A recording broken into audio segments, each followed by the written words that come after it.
Yang keempat, peserta dilarang mencoret yang dapat mengganggu presentasi dari narasumber. Yang kelima, mohon menjaga ketertiban selama kuliah pakar dilaksanakan. Acara selanjutnya yaitu sambutan dari Waka 1 kepada Dr. Mahendra Visi Wirahayu SPOG. Waktu dan tempat saya persilakan. Ya, terima kasih. Assalamualaikum warahmatullahi wabarakatuh. Selamat pagi, Bapak, Ibu, dan juga anak-anak yang mengikuti kuliah pakar pagi hari ini. Jadi, kuliah pakar ini menjadi satu bagian yang tidak terpisahkan dalam proses pembelajaran anak-anak ya. Untuk itu, dan juga ini bagian dari pembekalan soft skill salah satunya ya, karena meraih atau mengenali diri sendiri, mengenali potensi diri itu bagian yang tidak terpisahkan dalam pembekalan kalian selama pendidikan untuk menggapai masa depan kalian, ya, gitu. Siapa yang mengenal dirinya, maka insya Allah mengenal akan tahu jalannya. Karena apa? Mengenal diri itu bagian dari usaha kita mengenal Allah. Siapa yang mengenal dirinya pasti mengenal Tuhannya. Nah, saya mengucapkan terima kasih kepada panitia dan juga hormat yang sebesar-besarnya kepada Bapak pemateri. Terima kasih. Terima kasih telah bersedia membimbing anak-anak, membantu kami membimbing anak-anak untuk mengenali potensi diri, sehingga insya Allah mereka akan bisa berkembang menjadi anak-anak yang lebih baik dan memanfaatkan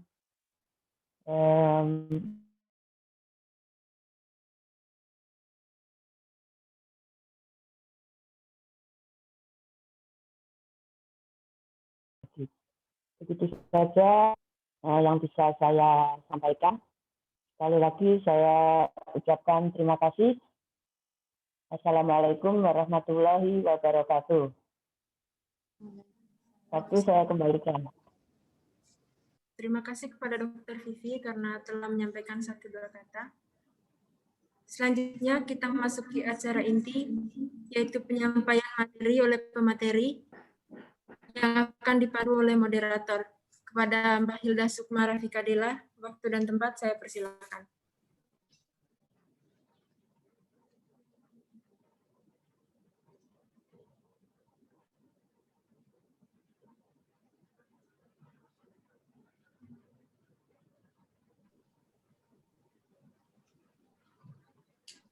CV-nya dulu.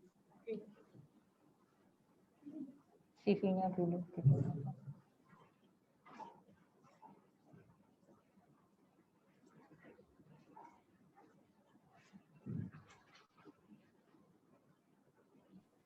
Sebelumnya terima kasih atas waktu dan kesempatannya. Perkenalkan, nama saya Hilda Sukma Rafika Dela, mahasiswa di 4 Manajemen Informasi Kesehatan, Stikes Akbitio. Saya akan membacakan CV dari Bapak Hardiansyah terlebih dahulu sebelum memulai materi. Nama Hardiansyah Skom, Mkom, Pendidikan S1 STMIK Akakom Yogyakarta, S2 Universitas Amikom Yogyakarta. Riwayat pekerjaan Project Manager di Pinisi Informatik bagian IT Training, kemudian IT Support di PT Metro Data Indonesia, yang ketiga EDP di PT Matahari Putra Tbk, yang keempat IT Support di PT London Sumatera, dan selanjutnya President Director PT Lauba Tekno Indonesia, dan yang terakhir CEO dan founder LKP Unikom Yogyakarta. Untuk pekerjaan saat ini dosen Universitas Aisyah Surakarta, Presiden Direktur PT Lauba Tekno Indonesia, CEO dan founder LKP Unikom Yogyakarta. Untuk kontaknya hardi@lauba.com, kemudian untuk nomor teleponnya 0896 6688 1159. Selanjutnya, materi akan disampaikan oleh Bapak Hardiansyah. Waktu dan tempat saya persilakan.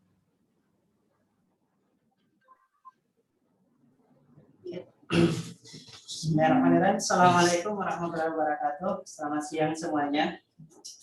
Waalaikumsalam warahmatullahi wabarakatuh. Warahmatullahi wabarakatuh. Terima kasih atas undangannya, Ibu. Oke. Insyaallah pagi ini menjelang siang ya, siang. Sedikit sharing dari saya. Saya nggak bisa juga menganggap diri saya menggurui karena apalagi ada dosen saya sebelumnya, Ibu Samsul, di kakak yang membimbing saya dari nol bagaimana berwirausaha sebelumnya di kampus, dan sekarang diberikan kepercayaan untuk sharing dengan Bapak Ibu dan teman-teman mahasiswa-mahasiswi semuanya. Ya, lanjut. Bisa dilanjutkan slide-nya.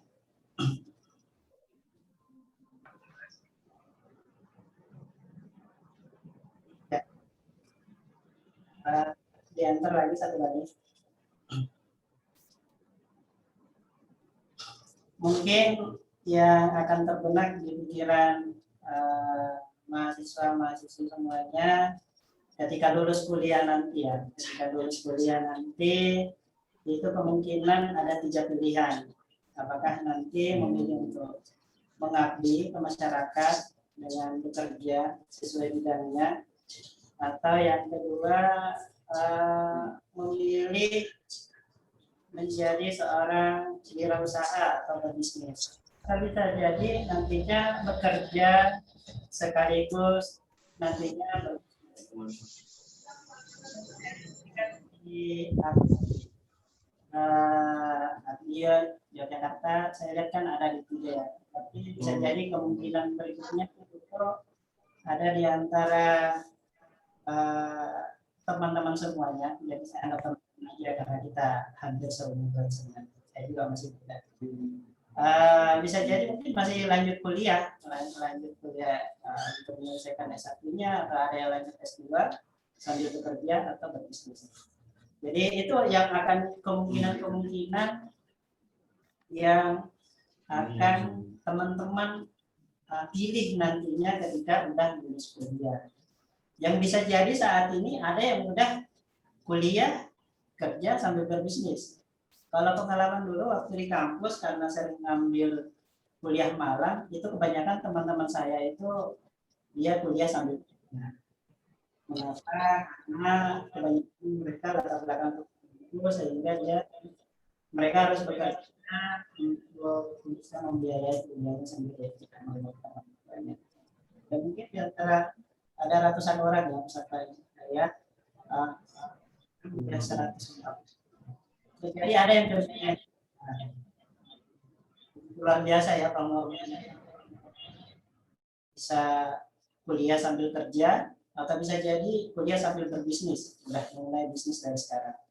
Seperti itu. Karena saya sendiri dulu mau mulai bisnis itu sejak kuliah, mulai dari kelompok entrepreneur yang di mata kuliah langsung oleh Bu Samsul dulu, yang mana awal mulanya itu kita diberi tugas per kelompok untuk membuat sebuah bisnis yang bisa menghasilkan, yang di hasil akhirnya itu ada laporan laba rugi, dan itu nilai akhirnya nanti di mata kuliah kewirausahaan.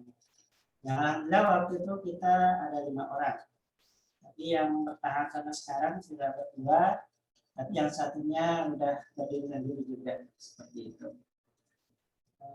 Yang mana bisa dilanjut?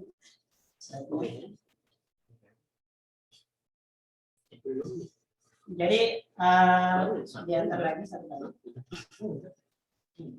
Jadi 3 pilihan tadi, 3 pilihan besar tadi ya. Apakah nanti teman-teman semuanya memilih untuk bekerja, memilih untuk berbisnis, atau berbisnis sambil bekerja? 3 pilihan tadi ketika teman-teman lulus kuliah itu sebenarnya pilihan yang baik ya. Yang salah itu ketika teman-teman nantinya memilih untuk jadi pemalas, pengangguran, atau tidak mau mengambil tantangan sama sekali. Itu yang salah sebenarnya. Karena jangan sampai nanti menyesal. Sebab kata pepatah mengatakan, apa yang engkau tanam dari sekarang, maka itulah yang akan engkau petik di kemudian hari.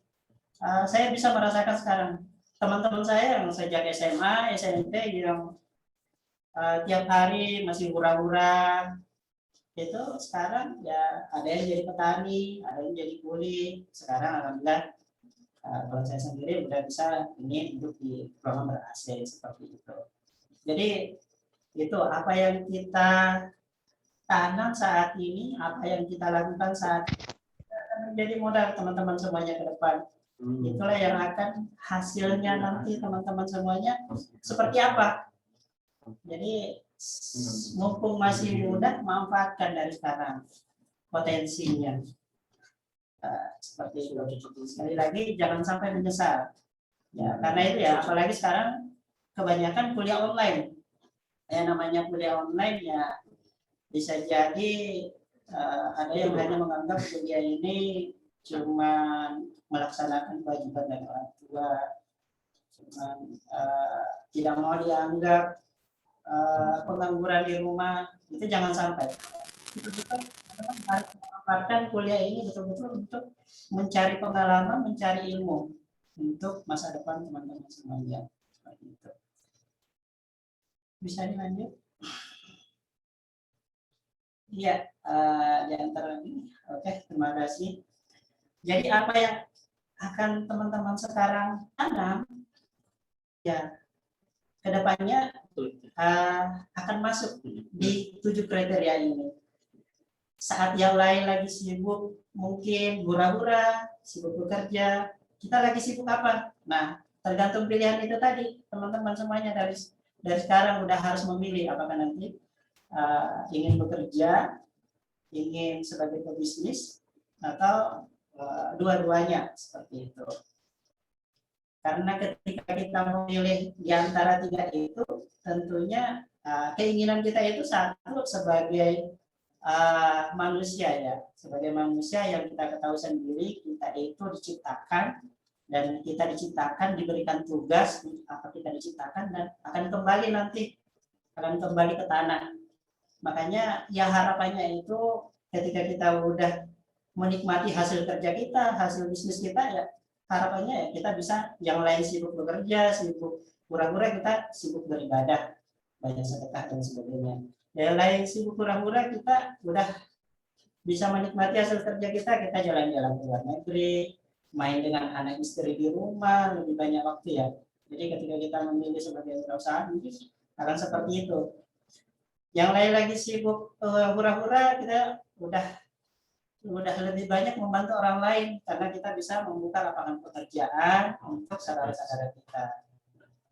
Dan bisa jadi ketika kita udah punya kelebihan rezeki, yang bulannya bisa mengirimkan duit ke orang tua. Itu salah satu kebanggaan yang saya sendiri rasakan dulunya itu ya, waktu kuliah di Akakom aja, mungkin Bu Samsul nggak tahu ya. Dulu itu Bu sempat tinggal di Secret dan itu karena diusir dari kos-kosan, nggak mampu bayar lagi. Itu sempat tinggal di sekretariat Badan Eksekutif Mahasiswa di kampus, karena memang kebetulan waktu itu diberikan amanah juga jadi ketua BEM, memanfaatkan itu kurang lebih 1 semester ya tinggal di kampus. Sekarang alhamdulillah udah teman-teman, orang-orang terdekat dan sebagainya ya memang udah punya skill seperti itu. Dan tentunya ketika kita punya kelebihan rezeki ya harapannya bisa lebih banyak bersedekah. Ya pulang kampung bagi duit ke keluarga, tetangga, orang-orang yang kurang mampu di sekitar kita. Dan harapannya ketika kita udah membangun diri kita dari sekarang ya bisa pensiun lebih awal, bisa pensiun dini.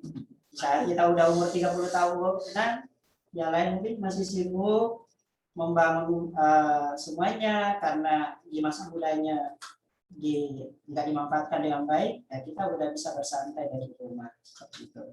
Nah, ini yang jawabannya sebenarnya. Ketika orang bertanya, kenapa sih lebih memilih berwirausaha dibanding kerja gitu. Kerja udah pasti dapat pensiunan, tiap bulan udah pasti dapat uang. Nah, ketika kita udah memilih seperti itu, inilah salah satu konsekuensi yang akan kita dapatkan seperti itu. Ya, dilanjutkan. Nah, ini mungkin sedikit ilustrasi aja ya dari ke-7 poin di atas biar bisa lebih sukses daripada saya sendiri sebagai pemateri yang memberikan amanah hari ini. Mungkin bisa dilanjut, ini salah satu contohnya. Ya harapannya ketika teman-teman nanti udah sukses ya bisa menikmati seperti ini tadi, bisa jalan-jalan dan sebagainya. Mungkin bisa dilanjut lagi. Ya silahkan dilanjut. Tapi sebelumnya mohon maaf, ini suara saya jelas nggak? Jelas nggak, Bu moderator? Jelas. Jelas ya? Oh iya, makasih. Iya, ini tiap momen ya sering saya ambil dokumentasi bisa ngapain gitu. Itulah salah satu kenikmatan ketika kita udah bisa nanam tadi. Masa muda kita udah investasi gitu, kita udah investasi, bekerja keras, biar ya masa tua kita harusnya udah bisa menikmati semua itu. Nah, di dalam memahami potensi diri kita, ini saya mengutip dari Suwena 2015 ya, jurnal beliau, bahwasanya pengetahuan yang sebaiknya dimiliki oleh wirausahawan itu, yang pertama itu harus bisa mengenali dirinya sendiri dulu, baik kepribadiannya, keterampilannya yang dimiliki, karena untuk menjadi seorang leader di tengah-tengah komunitas itu enggak semua juga kepribadian bisa. Ketika kita menjadi seorang leader yang gampang baper, dikit-dikit partner kerja kita atau karyawan kita melakukan kesalahan, kita dikit-dikit baper, itu tidak akan bisa bertahan. Bagaimana menghadapi resiko dan sebagainya. Dan yang kedua itu tentang lingkungan. Nah, kita itu bisa juga bertahan, itu yang paling utama adalah faktor lingkungan. Jadi khusus teman-teman semuanya yang lagi kuliah ya, masih kuliah, diperhatikan dari sekarang lingkungannya. Jangan sampai bergaul dengan orang-orang yang salah, karena itu sangat-sangat berpengaruh. Alhamdulillah SMA, dulu saya SMA, alhamdulillah bisa masuk IPA. Ketika di IPS mungkin yang di tengah lingkungan yang orang-orang yang kebanyakan pura-pura, ya bisa jadi terjerumus di situ. Alhamdulillah bisa itu. Pas masuk kuliah, alhamdulillah bisa bergaul dengan orang yang benar gitu. Gabung di aktivis dakwah kampus, terus mengembangkan bakat kepemimpinan saya dengan ikut organisasi-organisasi kepemimpinan seperti BEM dan sebagainya. Menambah skill saya masuk ke organisasi atau UKM-UKM yang kejurusan seperti itu. Jadi itu modal yang sangat saya rasakan sekarang, itu penting banget untuk teman-teman semuanya. Jadi itu lingkungannya, diperhatikan lingkungannya dari sekarang, jangan sampai salah bergaul. Jangan sampai salah bergaul. Yang ketiga yaitu bidang usaha yang akan dimasuki. Karena ketika kita udah memilih bidang usaha, ada beberapa pilihan nantinya. Apakah itu usahanya berkaitan dengan hobi kita, keilmuan kita, atau karena berdasarkan pengalaman kita. Kalau pengalaman itu contohnya misalnya kita pernah umroh, atau studi tour kemana gitu, kita udah punya pengalaman, kita akan kepikiran gimana ya kalau saya buka usaha travel gitu, jalan-jalan seperti itu. Itu salah satu usaha yang bisnis yang bisa karena pengalaman kita. Berikutnya itu yang paling penting ketika kita udah memilih jenis usaha, itu harus tahu cara menjalani usaha tersebut, baik itu biasanya, bagaimana memanajemen karyawannya, dan senjata terdepan kita adalah bagaimana masalah pemasaran kita atau marketing kita. Itu saling keterkaitan, tidak itu. Berikutnya yaitu harus paham tentang risiko usaha, karena tidak semuanya bisa dikatakan sukses ya. Apalagi masa pandemi seperti sekarang. Itu kalau kita jalan-jalan di area kampus itu pada gulung tikar. Nah, jadi kita harus tahu masalah risiko usaha, khususnya sekarang kalau di Jogja itu yang kita lihat banyak gulung tikar itu usaha travel, kayak yang membuka usaha rental mobil, penginapan, perhotelan, itu banyak yang gulung tikar. Nah, ketika kita dari awal membangun usaha itu kita tidak memiliki strategi untuk menanggulangi risiko tersebut, ya tidak akan bisa bertahan juga. Contoh yang paling nyata, kita kenal dulu mungkin semua BBM, Sony Ericsson, itu dulu besar, Nokia, itu nggak ada apa-apanya gitu. Kita di PT Laubaten Indonesia nggak ada apa-apanya. Mereka aja bisa gulung tikar sekarang, seperti itu. Itu udah perusahaan skala besar. Dulu awal-awal email yang terkenal itu Yahoo. Yahoo itu masih kadang ya seimbang lah dengan Gmail. Tapi sekarang Yahoo tenggelam, yang Gmail naik. Begitupun dengan yang suka traveling, masih kan biasanya pasti tahu dengan penginapan namanya ada Rectos ya, terus yang satunya yang gulung tikar itu yang pahit kemarin namanya apa ya? Apa masih gitu? Yang gulung tikar Airy Roll. Nah, itu terkenal itu di pelosok-pelosok di Jogja itu. Sebelumnya ada namanya Airy Roll, penginapan yang bekerja sama dengan perusahaan itu. Itu sekarang belum kita. Makanya kita harus bisa tahu juga tentang manajemen risiko dari usaha itu. Jadi kita jangan terlalu melihat dulu peluang yang cukup besar, tapi harus tahu juga ketika kita mentok di sini manajemen risikonya seperti apa. Lanjut.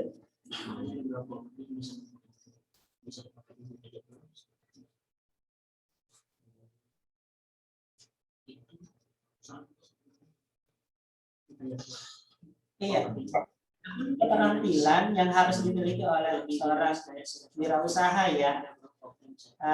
Di antaranya yang harus kita miliki itu ya kita juga harus mempunyai keterampilan masalah risiko tadi sudah saya jelaskan, konseptual juga. Yang berikutnya itu keterampilan tentang memimpin dan mengelola. Jadi tidak semua orang bisa dibekali ya untuk menjadi seorang leader, tidak semua. Ketika dia belum punya pengalaman, belum melatih dirinya untuk menjadi seorang leader, pemimpin, itu akan berat. Jadi bagi teman-teman semuanya dari sekarang yang apakah itu nanti akan memilih untuk bekerja atau berbisnis, tetap dari sekarang itu tentang leadership harus ditanam. Supaya apa? Ketika masuk, yang memilih untuk bekerja nanti supaya ketika masuk bekerja bisa menjadi leader di antara komunitasnya, antara orang-orang di situ. Begitupun ketika bekerja masuk di perkantoran atau memilih untuk menjadi seorang usahawan, bagaimana memimpin banyak karyawan seperti itu. Jadi ilmu tentang leadership itu wajib teman-teman dapatkan dari sekarang, bagaimana menjadi seorang pemimpin. Minimal nanti dapat tugas kelompok, ada yang mengajukan diri untuk menjadi leader gitu, gimana memimpin teman-teman kelompoknya supaya bisa sama-sama berhasil. Karena kapan dari itu aja nggak belajar menjadi seorang leader, hal kecil seperti itu makin akan berat, nanti kedepannya teman-teman akan susah untuk berkembang. Nah, yang berikutnya itu mempunyai keterampilan masalah teknis di bidang usaha yang akan diambil. Jadi ketika kita udah memilih jenis usaha A atau B, kita harus punya keterampilan juga di situ ya. Walaupun cuma secara umum, tidak harus spesialis, karena yang spesialis biarlah orang-orang yang bekerja dengan kita, partnership kita. Kita setidaknya mengetahui secara umum, oh ternyata masalah seperti ini, solusinya ini. Ada seperti ini, harusnya seperti ini. Nah, yang paling penting dari semua itu adalah mempunyai keterampilan di dalam berkomunikasi dan berinteraksi. Keterampilan di dalam berkomunikasi dan berinteraksi ini tidak cuma dibutuhkan di saat teman-teman nantinya bekerja ataupun berwirausaha, akan tetapi di saat hidup di tengah-tengah masyarakat. Ketika teman-teman memilih orang yang tertutup, yang tidak bisa berkomunikasi, berinteraksi dengan tetangganya, itu malah akan dicurigai. Nanti ketika ada polisi datang, udah dicurigai, ini memang tertutup yang begini-begini. Nah, itu pentingnya kita harus bisa, apalagi saya lihat yang kuliah di Jogja itu kan kebanyakan dari luar kota ya, harus bisa membuka diri dengan lingkungannya. Jangan tertutup, minimal harus kenal dengan RT setempat. Kalau bisa, kalau saya sendiri alhamdulillah dari awal tinggal di Jogja udah setelah kuliah ya, itu udah bisa ikut ronda, terus udah bisa ikut perkumpulan masyarakat, rapat setiap bulan. Ya walaupun saya nggak terlalu paham bahasa Jawa, setidaknya di saat mengumpul dengan mereka bisa menjalin silaturahmi gitu. Karena ketika kita udah bisa menjalin silaturahmi, tentunya akan membuka pintu rezeki kita untuk ke depan. Apalagi ilmu ini sangat dibutuhkan di saat teman-teman nanti membangun usaha. Harus pintar berkomunikasi dan berinteraksi. Ketika tidak mampu berkomunikasi dengan baik, ya gimana bisa mengarahkan timnya? Bagaimana bisa berkomunikasi dengan kliennya? Itu penting. Jadi keterampilan tidak hanya diketahui, tetapi juga diperlukan pelatihan. Jadi harus melatih dirinya, apakah itu pelatihan kepemimpinan, komunikasi dan sebagainya. Harus melatih untuk memadai, untuk pengembangan dan mempertajam keterampilan yang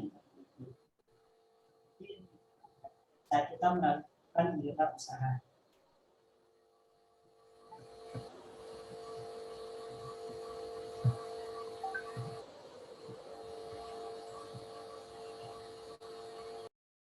Iya.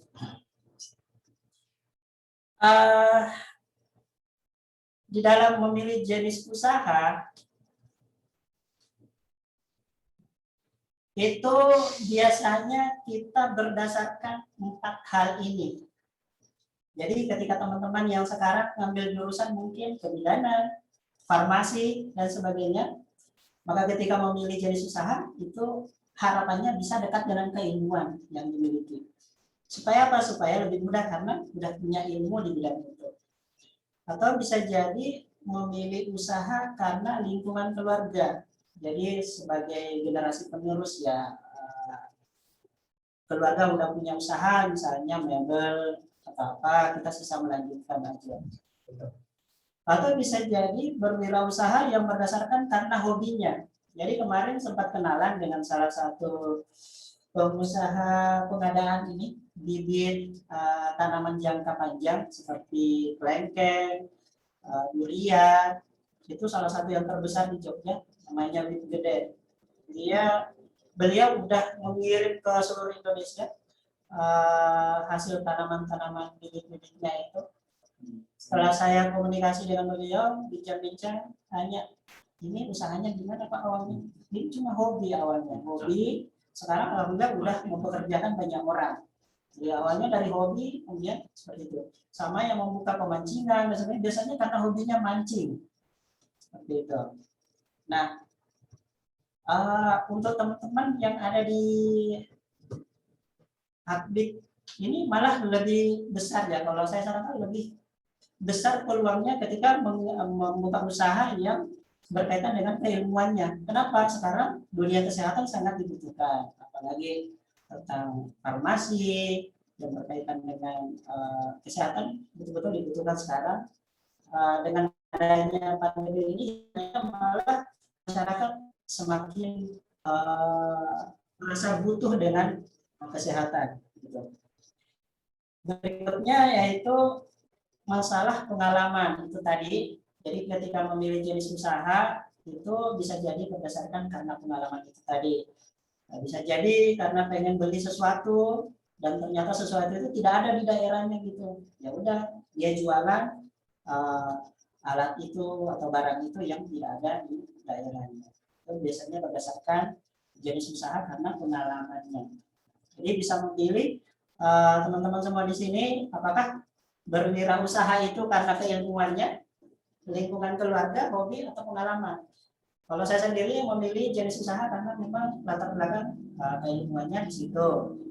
Terus yang kedua, ya karena hidup di lingkungan yang melek IT, jadinya ya melihat ada peluang besar di situ. Sebaiknya masuk di area situ. Lanjut, Pak.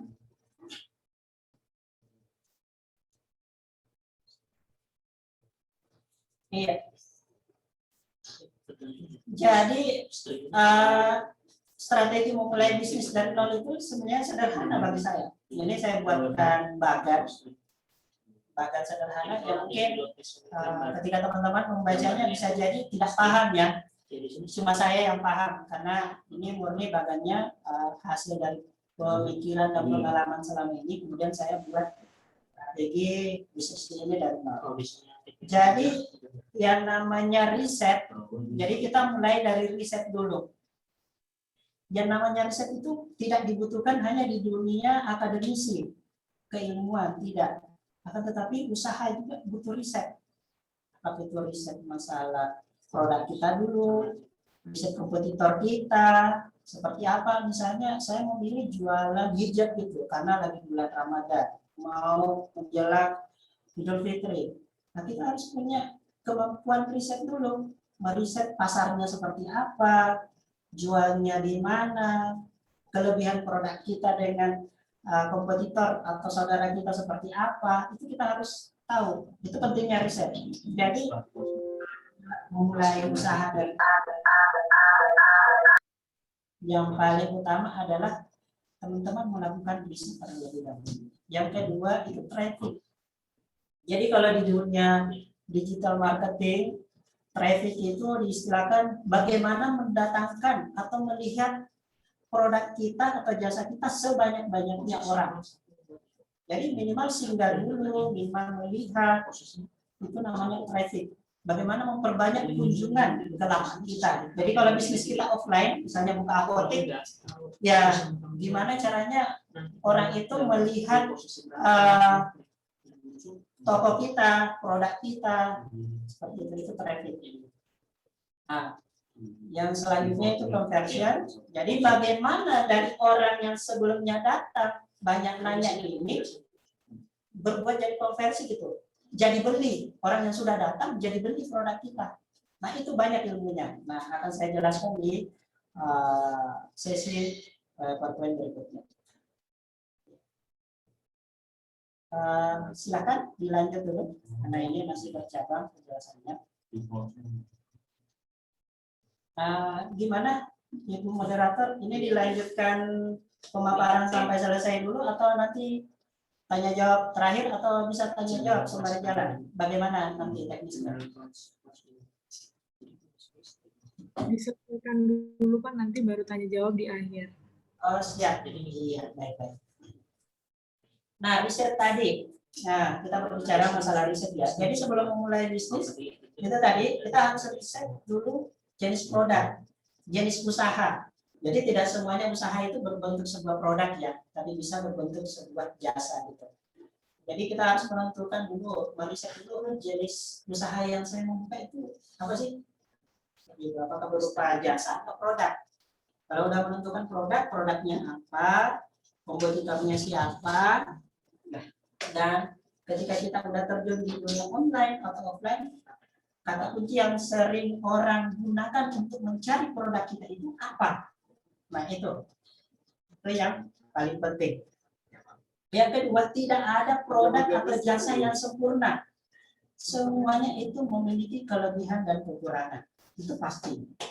Seperti Microsoft aja hampir tiap tahun mungkin update, nggak pernah sempurna sampai sekarang. Padahal itu udah perusahaan skala besar dan sempat ownernya menduduki orang terkaya di dunia. Jadi gitu ya. Jadi tidak ada produk atau jasa yang sempurna, semuanya memiliki kekurangan dan kelebihan. Oleh karenanya kita harus meriset kekurangan produk saya itu apa, kelebihannya apa, sehingga bisa membandingkan dengan kompetitor saya. Jadi kita harus tahu gitu. Terus berikutnya masalah riset kompetitor. Jadi dari riset kompetitor ini bisa back dulu, belum selesai.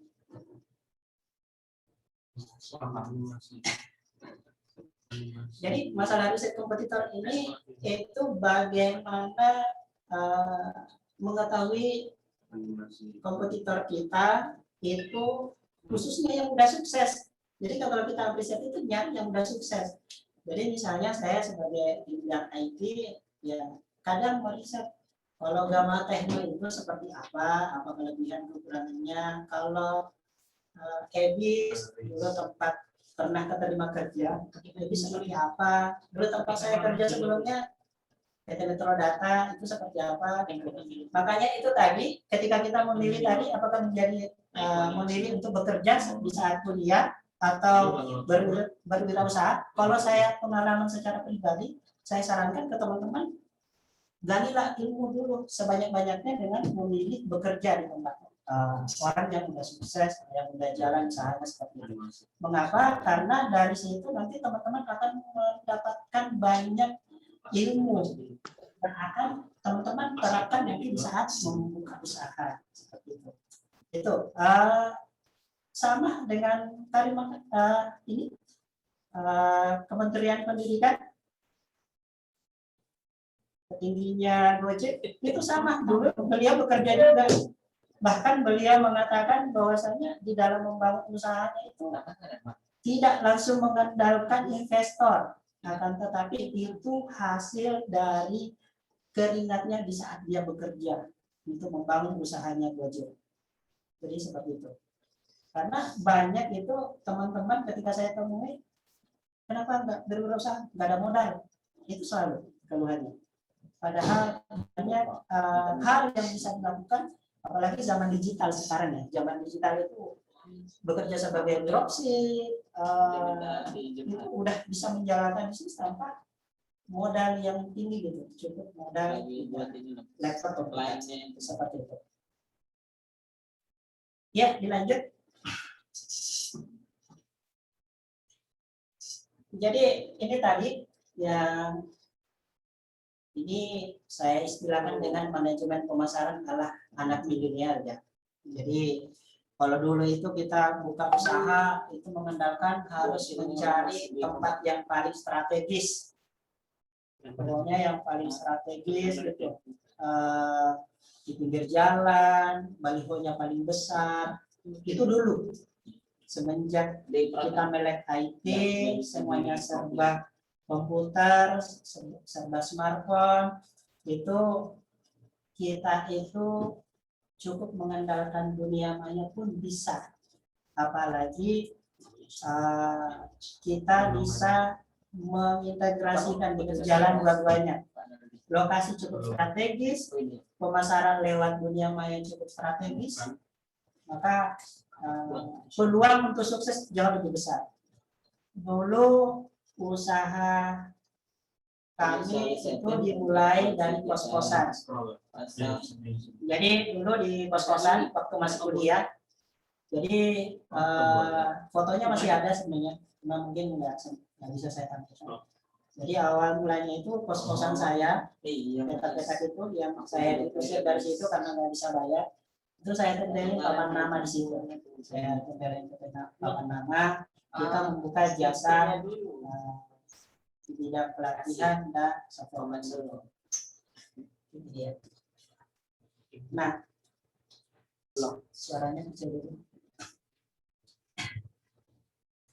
Alhamdulillah udah ada 163 yang menyimak.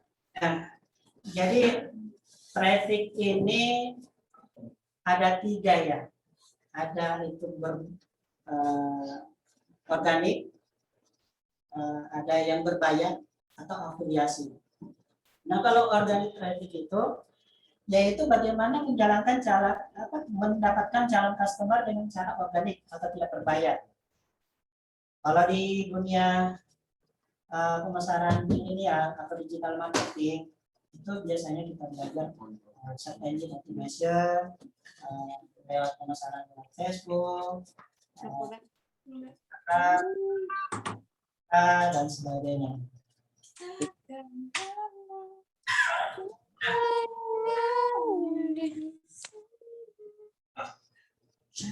Ya, udah ada yang mulai galau menyanyi. Nanti orangnya saya tanya ya. Iya. Untuk berikutnya itu traffic dengan cara berbayar. Nah, ketika udah teman-teman misalnya udah mulai naik, udah punya modal, harus menggunakan bagaimana cara menggunakan traffic yang berbayar atau mendatangkan calon customer untuk melihat produk kita, jasa kita itu dengan cara berbayar seperti beriklan, pasang baliho di jalan. Kalau sekarang udah zamannya gimana pasang iklan di Google sama sosial media itu aja. Kecuali kalau jualannya mungkin yang khusus ini ya, mungkin toko kelontong itu yang jualannya kebutuhan sehari-hari yang kecil-kecil mungkin. Tapi itu aja udah ada semua di Shopee, di Tokopedia, semuanya harus berbasis digital sekarang. Itu pentingnya. Jadi yang pertama masalah riset, yang kedua itu traffic. Manajemen traffic. Rasanya boleh ke bawah tuh istimewa. Oh, udah punya anak itu mungkin kalsiumnya udah dipakai ya, Bu. Iya, untuk berikutnya yaitu masalah afiliasi. Nah, ini ketika udah usaha kita udah makin tinggi, maka ini yang terpenting ketika kita udah menggunakan yaitu ini mendapatkan calon customer dengan program afiliasi. Jadi mirip-mirip MLM ya sebenarnya, tapi harapannya jangan sampai MLM karena ada yang mengatakan itu nggak boleh. Ya, afiliasi itu contohnya gini, ketika udah dapat customer yang udah menggunakan produk kita dan dia puas, gimana kita mengiming-imingi customer kita itu mendapatkan bonus ketika mendapat customer baru, menarik orang lain. Ya, dilanjut Mbak. Nah, untuk mendatangkan traffic itu ya yang hasil sekarang ya, yang zaman now sekarang itu ini gitu. Jadi kalau usahanya mungkin berbau apotek dan sebagainya, ya bisa jadi tokonya yang cukup strategis. Tapi kalau belum punya uang untuk sewa toko gitu yang 20 juta, 30 juta sampai 100 juta, bisa dengan memanfaatkan dunia digital, yaitu dengan memiliki website, Facebook, IG. Sekarang orang zamannya main TikTok. Nah, ini kebanyakan perempuan di sini pasti banyak yang suka main TikTok. Nah, bisa memasarkan produk lewat smartphone. Kalau yang paling teratas sekarang itu melalui marketplace. Marketplace ini seperti Shopee, Tokopedia, Bukalapak, Lazada, itu sudah saatnya kita harus masuk di situ. Cuma yang sering keluhannya anak-anak zaman now sekarang itu ketika memulai usaha masuk di situ, saingannya banyak, harganya hancur-hancur. Kalau mikirnya seperti itu terus tidak akan bisa memulai usaha. Gimana dengan keluhan pengusaha-pengusaha terdahulu? Nggak ada internet, jualannya cuma sekitaran rumahnya, harus mengakses keluar kota dan sebagainya untuk memasarkan produknya. Itu jauh lebih ribet dibanding kita yang serba internet sekarang. Jadi kalau kita membangun sebuah usaha cuma mengedepankan keluhan, itu tidak akan bisa maju. Yang sering saya ingat itu, yang masih saya ingat sampai sekarang itu Prof. Suyanto, rektornya Universitas Katolik Jakarta. Ketika disuguhi sesuatu yang jelek-jelek, dia selalu bagaimana berpikir positif gitu. Ketika ada dosen karyawannya yang selalu membentak dia, yang tidak sejalan dengan dia malah terima dengan baik. Gampang, jadinya enak ada yang kritik kita supaya kita lebih maju. Ketika sekarang lagi ada isu membangun jalan tol di depan Amikom IPN, beliau malah welcome gitu, nggak mengeluh. Wah, jadi ada kesempatan kita lebih dilihat oleh orang ke bawah kampus kita dan sebagainya. Jadi berpikir positif tinggi terus itu harus ditanam sebagai wirausaha. Karena orang yang kualitas dirinya paling rendah itu ketika dia lebih banyak omongan itu mengeluh dan sebagainya. Belum keluar rumah udah mengeluh nanti macet. Mau ke supermarket nanti tidak ada parkir. Nah, seperti itulah orang yang sudah mengeluh. Kita harus membentuk kualitas diri kita ya lebih baik dengan menanamkan pada diri kita untuk selalu berpikir positif. Jadi ini ada banyak ya media yang bisa kita gunakan di saat kita berwirausaha. Ketika kita punya jualan makanan, bagi saya wajib daftar di ojol. Apakah Gojek, GrabFood dan sebagainya itu wajib daftar di situ. Kenapa? Ada tetangga saya jualannya namanya Kak Wali. Itu di pelosok warungnya. Tapi alhamdulillah itu driver Gojek, Grab itu antri terus di situ. Nah itu karena bisa memanfaatkan teknologi di dalam dunia pemasaran. Seperti itu. Yang usahanya besar, kayak mungkin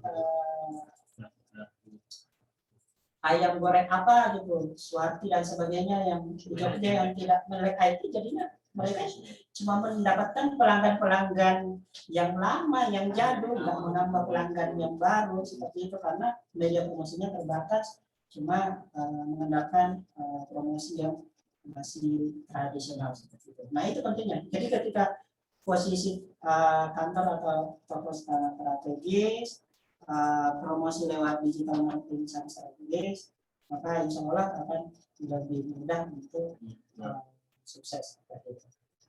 Ya, lanjut.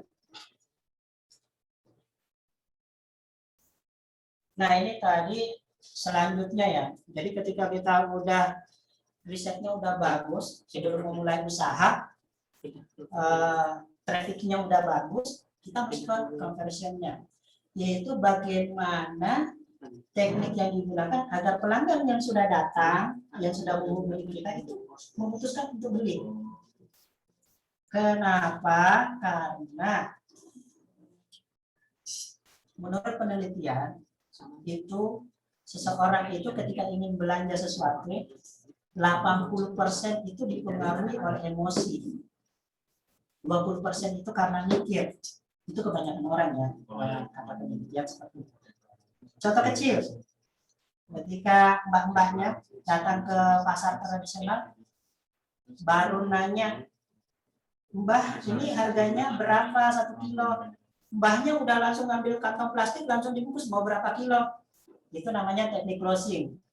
Jadi, di mana teman-teman harus ada juga dibekali teknik-teknik jualan seperti itu. Enggak monoton, cuma jualan-jualan lempar gitu, tapi tidak bagaimana menyambut orang yang sudah datang itu disambut dengan baik seperti itu. Itu yang paling mudah kita pahami masalah teknik closing itu ketika kita belanja di pasar tradisional, baru nanya aja udah diambil kantong plastiknya itu langsung dibungkus, mau berapa mas? Kalau laki-laki itu nggak enakan ya, jadi biasanya kalau saya datang ke pasar ya sudah langsung beli. Tapi kalau ibu-ibu itu biasanya masih oh ya harganya berapa masih nanya-nanya. Nah, kalau senjatanya ibu-ibu itu satu, dia ngalahinnya dengan diskon, promo-promo, nah itu dikalahkan di situ dia. Makanya 80% itu dikuasai karena emosi, 20%-nya itu karena mikir. Nah, seperti saya ini kadang kalau mau beli sesuatu, contohnya baju itu, kadang biasanya sampai 3 kali, 4 kali saya datangi tokonya baru jadi beli. Itu memang saya diberkahi kualitas orang yang seperti itu mikir. Tapi kebanyakan orang katanya ya kita mau beli sesuatu yang penting merasa butuh langsung dibeli aja. Jadi yang paling penting itu masalah personal branding dulu ya. Jadi sebelum masuk ke situ produk kita itu bagaimana di branding terlebih dahulu sebagus-bagusnya. Kemudian ketika kita jual itu menggunakan copywriting-nya yang bagus, kata-katanya yang bagus yang menjual. Copywriting itu sangat bisa mahal juga. Contohnya Kalau kita biasanya belanja di tradisional itu kayak teh hijau ya, ternyata dagingnya green tea itu kan jadinya harganya mahal. Nah, lebih juga. Itu pentingnya kita belajar tentang copywriting juga. Nah, optimasi. Jadi ketika kita udah buat personal brandingnya, copywritingnya udah bagus, kita harus optimasi secara terus-menerus, evaluasi supaya itu closing lebih banyak. Jadi istilah closing ini bagaimana berhasil menjual gitu di tengah-tengah orang marketer dan closing. Ya, lanjut. Nah, ini salah satu dunia digital marketing yaitu teknik untuk supaya pembeli itu terus beli gitu. Jadi udah beli. Belinya di tempat kita, bukan di tempat lain. Itu caranya gimana? Itu sebenarnya materi ini ada semua di kalau teman-teman yang pengen mendalami, kita ada namanya kelas digital marketing di kantor. Ini lebih dalam dan langsung praktek, bukan teori seperti ini. Tapi setidaknya saya membuka wawasan teman-teman semuanya. Oh ternyata kalau mau berwirausaha di zaman now yang industri 4.0 ya, itu ternyata seperti ini. Yang alhamdulillah kita bisa bertahan walaupun pandemi terus menghampiri kita. Jadi ini list buildingnya itu bagaimana mengumpulkan kontak target marketing. Jadi yang sudah menghubungi kita itu bagaimana kita caranya follow up terus. Karena yang namanya kontak database itu nilai yang paling berharga bagi perusahaan. Nilai-nilainya boleh dikatakan apa ya? Ya itu emas yang nggak boleh jatuh ke tangan orang. Itu penting banget.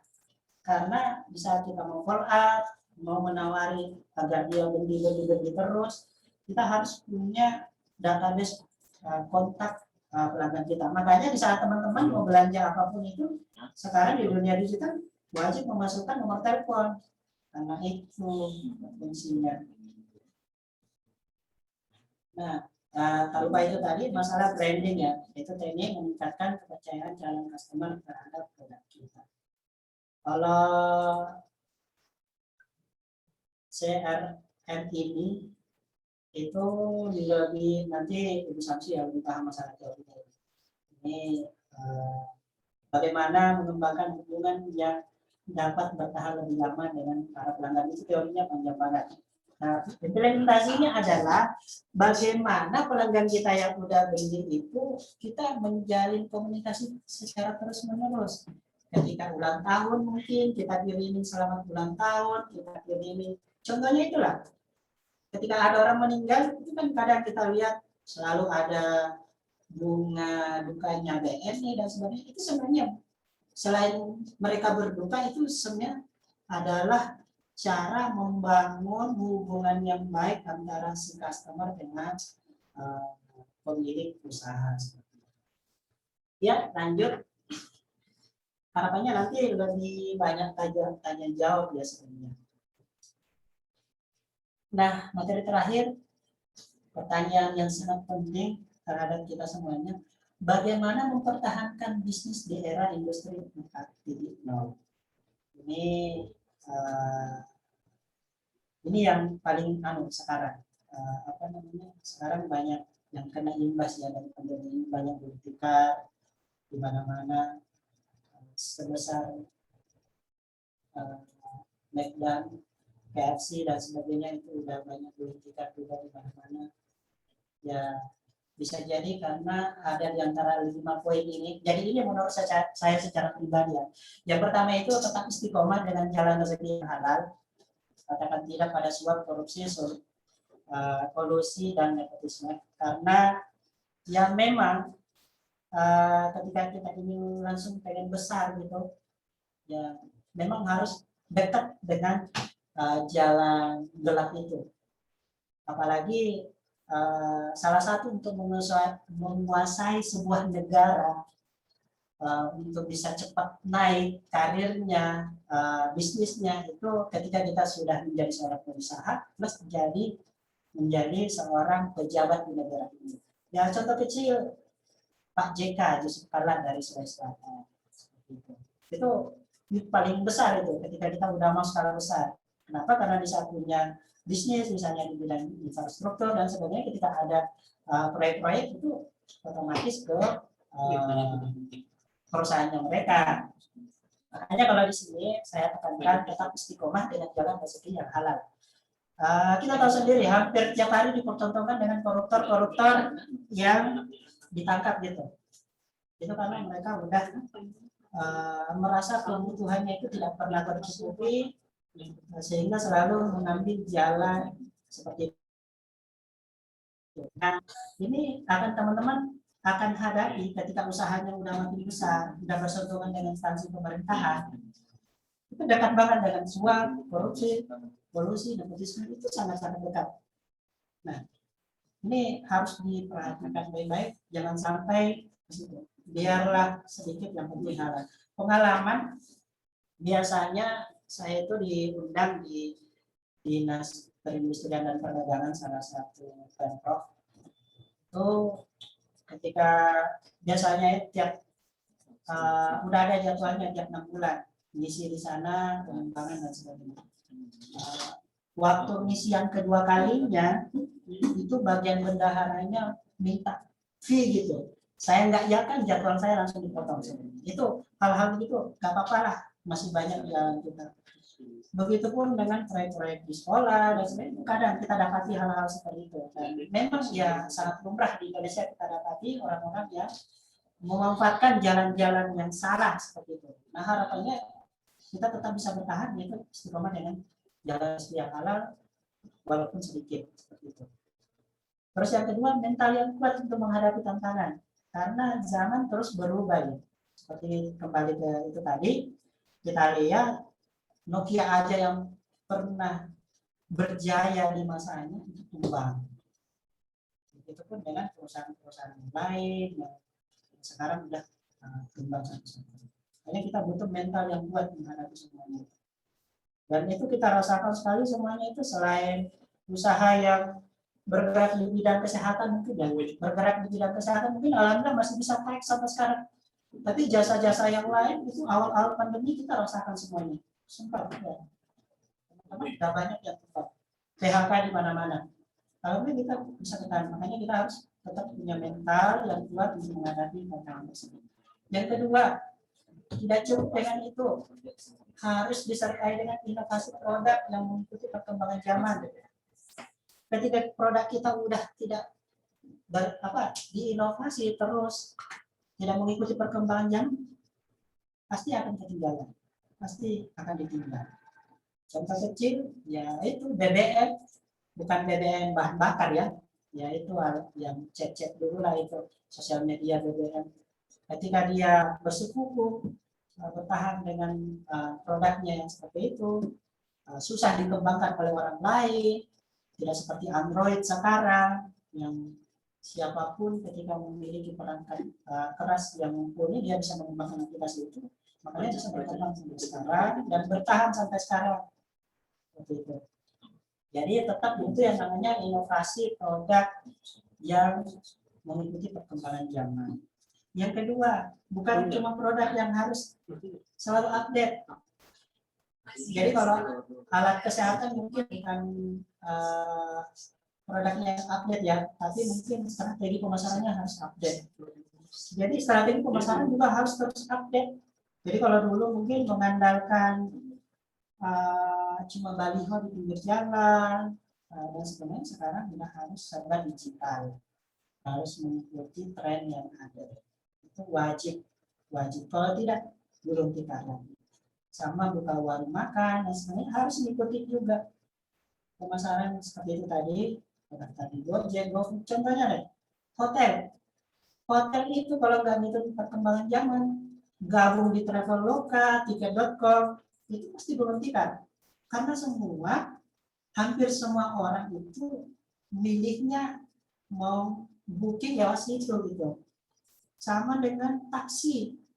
Ketika taksi itu nggak berubah ke online, bertahan dengan konvensional, mati. ada berapa biji yang kita dapati di jalan sekarang yang taksi konvensional? Ada banyak sekarang. Dia udah Gojek, Grab. Nah, sekarang malah lebih enak dia dapat penumpang secara konvensional di jalan karena papan namanya taksi. Yang kedua, dia dapat orderan via aplikasi. Nah, itu fungsinya kita harus update terus masalah pemasaran atau marketing. Tentunya yang terakhir yaitu tentang kerja keras, doa yang dibarengi dengan ikhtiar, mengembalikan semuanya kepada Yang Kuasa. Jadi kalau kita udah bekerja keras, sudah berdoa, sisa ikhtiar kita aja kepada Yang Kuasa, semuanya dikembalikan. Nah, terputar, intinya rezeki kita itu sudah pasti. Yang tidak pasti itu kita itu masuk surga atau neraka. Itu yang kita tidak tahu. Belum jelas sampai sekarang kita itu masuk surga atau neraka. Makanya saya tempatkan di posisi yang pertama, kita harus istiqomah dengan jalan rezeki yang halal. Sekian, Mbak. Terima kasih. Silakan dilanjut. Saya kembalikan ke moderator. Baik, Pak. Terima kasih atas penyampaian materinya. Baik, selanjutnya kepada peserta sekalian, boleh menanyakan pertanyaan untuk Bapak, boleh melalui kolom chat atau menyalakan mikrofonnya dan menyalakan kameranya. Kepada teman-teman dipersilakan.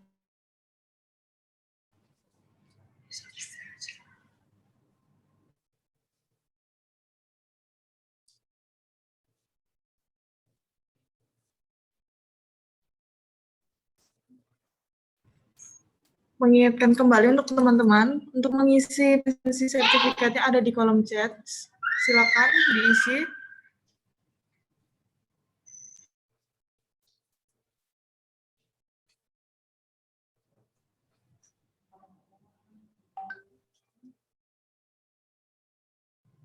Bisa untuk perwakilan masing-masing prodi untuk menanyakan satu pertanyaan.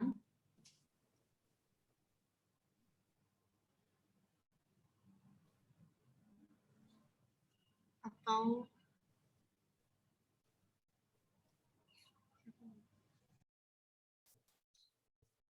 Silakan, jangan malu-malu untuk bertanya. Kita sifatnya sharing aja. Oke, teman-teman, ini kesempatan yang sangat bagus. Kalau kepada Agnes, silakan nyalakan kamera dan Ya, sebelumnya Assalamualaikum warahmatullahi wabarakatuh. Saya mau bertanya tentang tadi ada keterangan berjualan dengan marketplace. Itu saya mau menanyakan lebih ke efektif perekrutan reseller atau bikin toko marketplace yang banyak kayak gitu. Terima kasih. Assalamualaikum warahmatullahi wabarakatuh. Ini langsung dijawab apa nunggu dulu pertanyaan yang lain? langsung dijawab, Pak. Kalian menunggu penanya selanjutnya. Atau udah ada yang salah satu wadah atau pasar sekarang itu jualan yang boleh dikatakan sangat membantu kita, walaupun dari rumah cuma lewat handphone udah datang barangnya, nggak perlu keluar rumah. Jadi ketika kita pengen jualan di marketplace itu, kita kembalikan itu tadi risetnya, kita riset dulu masalah kemampuan modal kita, produk yang mau dijual, itu kembali dulu. Kalau memang kita belum punya modal yang banyak, ya kita bergerak sebagai reseller aja dulu. Itu ketika produknya memang yang mau dijual itu produk orang lain ya. Karena tetapi itu ketika itu murni produk kita, contohnya kemarin itu ada yang datang jauh-jauh dari Jawa Barat, datang ke kantor khusus. Beliau itu orang tuanya selama ini jualan obat tradisional gitu. Omsetnya udah ratusan juta. Nah, karena selama ini barangnya itu langsung dijual orang lain, mereka tahunya cuma produksi. Akhirnya kan dikirim ke sini untuk belajar supaya bisa mengendalikan pasar, bisa mengendalikan pemasarannya gitu. Nah, kalau kasusnya seperti itu karena dia udah punya produknya, tinggal bagaimana langsung bergerak sebagai orang utama, nah, bekerja sebagai reseller lagi. Tapi ketika kita produk yang mau dijual itu produk orang lain dan kita belum punya modal, ya dimulai dengan reseller. Terus gimana kalau reseller itu kan harganya bersaing, banyak saingannya, untungnya dikit, semuanya butuh riset. Ketika kita udah maksimalin di branding, ketika di sini laku, kita cari lapak yang lain yang tidak ada di situ. Kita maksimalin iklan dan sebagainya, pasti akan laku.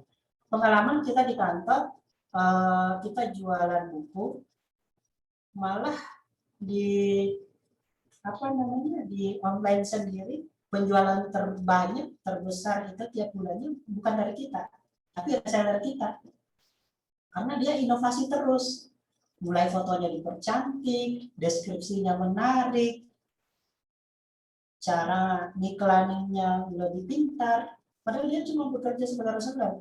Dan tiap hari itu saya lihat penjualannya dari semua buku ya yang dia jual itu puluhan tiap hari. Jadi kalau sore itu udah sibuk packing, dia cuma bekerja sebagai reseller, tapi luar biasa hari penghasilannya. Tiap order ke kita, ordernya langsung banyak dan sebagainya. Jadi itu tadi ya. Jadi kembali harus riset dulu. Jadi sekali lagi riset itu tidak hanya dibutuhkan di kalangan ilmuwan, tetapi menjadi seorang pengusaha sukses itu butuh riset yang mendalam. Baik itu masalah produk, kompetitor, menyesuaikan modal kita. Apakah modal kita ini cukupnya jadi reseller atau jual sendiri? Ya, itu mungkin Mbak dari saya. Enggak, kalau ada Terima kasih Mas, sudah paham. iya. Selanjutnya, yang ingin bertanya kepada Bapak,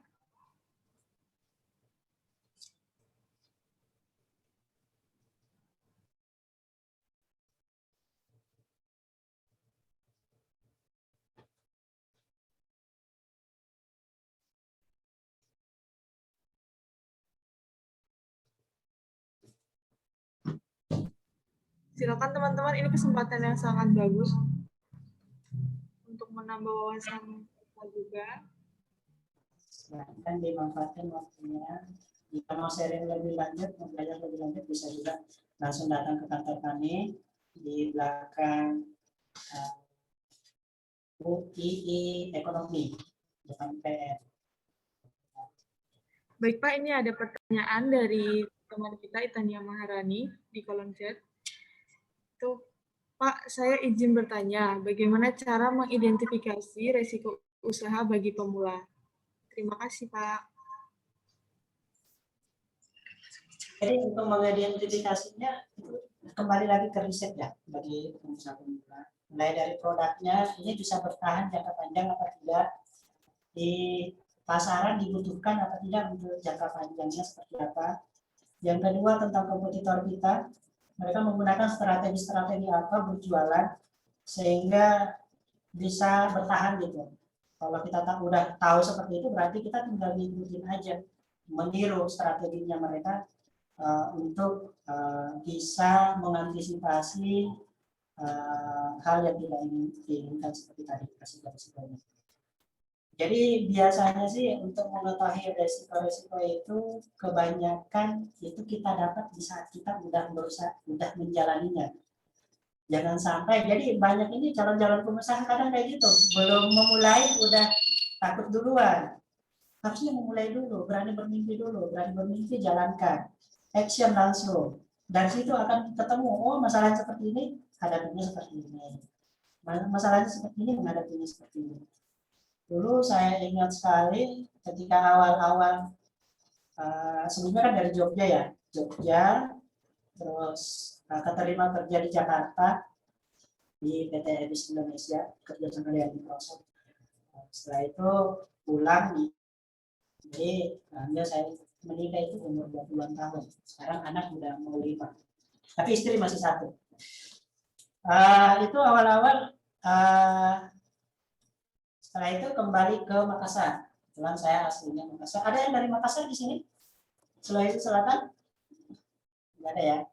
Alhamdulillah setelah pulang, saya mencari pengalaman dulu, nggak langsung membangun usaha, melanjutkan usaha yang udah saya jalankan di kampus, ya. Nyari pengalaman dulu. Jadi udah pernah membangun usaha di kampus, setelah itu vakum sementara karena harus kerja. Saya fungsinya apa waktu itu kerja? Menggali ilmu sebanyak-banyaknya, mendapatkan strateginya, produknya seperti apa, hubungan ke masyarakat bagaimana.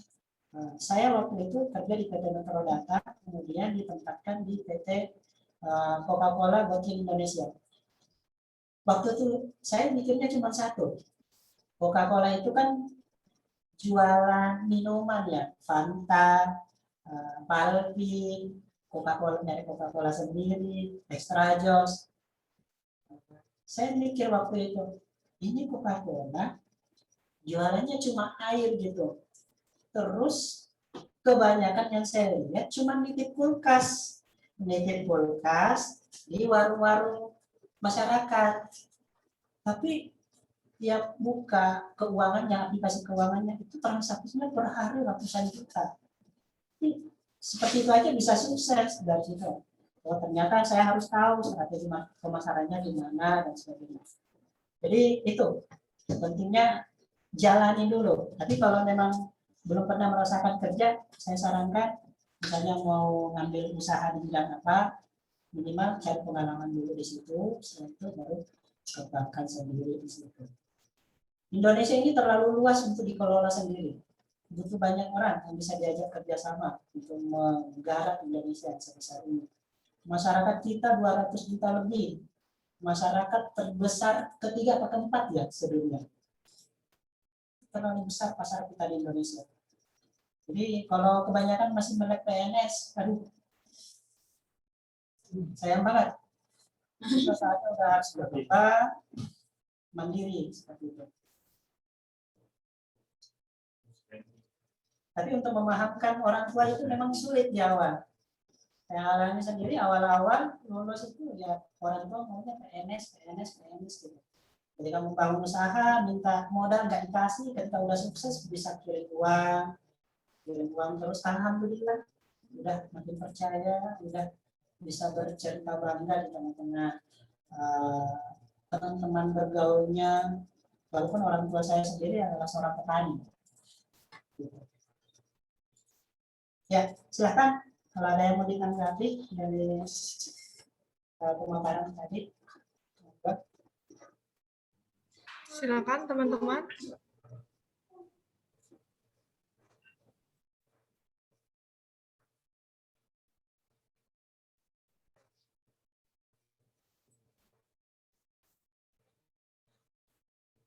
Atau dari Bapak Ibu dosen yang ingin menanyakan.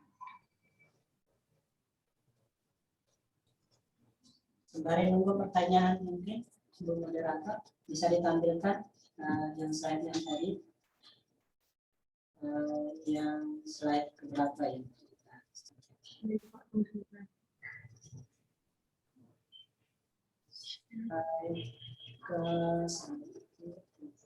Kelima.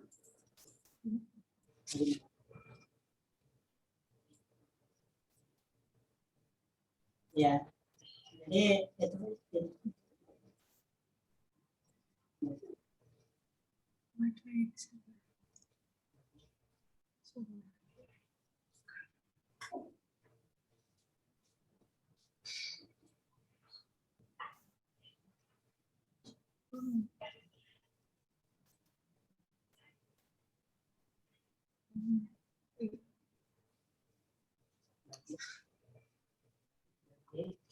Turun.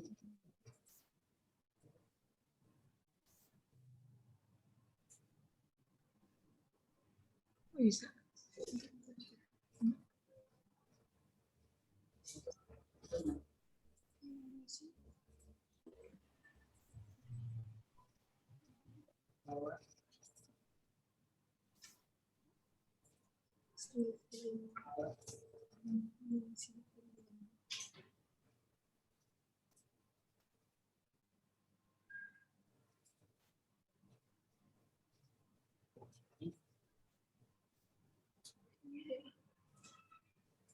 Oh, sudah gede.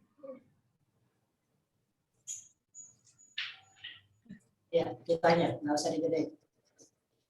Jadi itu dia ya tadi harapan cita-cita kita. Kalau saya secara pribadi ini gitu, 7 poin ini. Cita-cita kita itu nantinya menikmati hasil keringat sekarang itu sibuk belajar dari teman-teman yang lagi kuliah ini gitu. Dan cita-cita paling tinggi itu ya bisa pensiun ini, bisa lebih santai di rumah ketika tidak perlu terlalu tua. Sekarang jadi PNS itu umur 65 tahunan, bisa dikatakan pensiun. Ini harapannya di antara ada berapa ini? Ada 160-an orang yang menyimak ya bisa tercapai cita-citanya.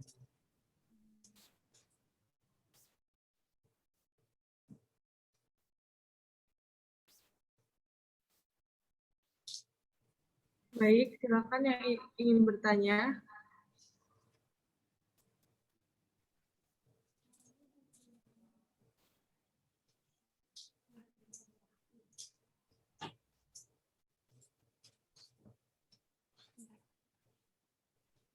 Mohon maaf.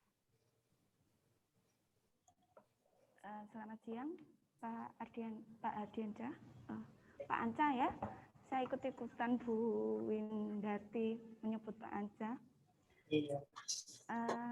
Ini topik yang menarik bagi kami karena memang kalau dilihat selain kuliah juga ada beberapa mahasiswa yang sudah mulai membangun usaha. Nah, ini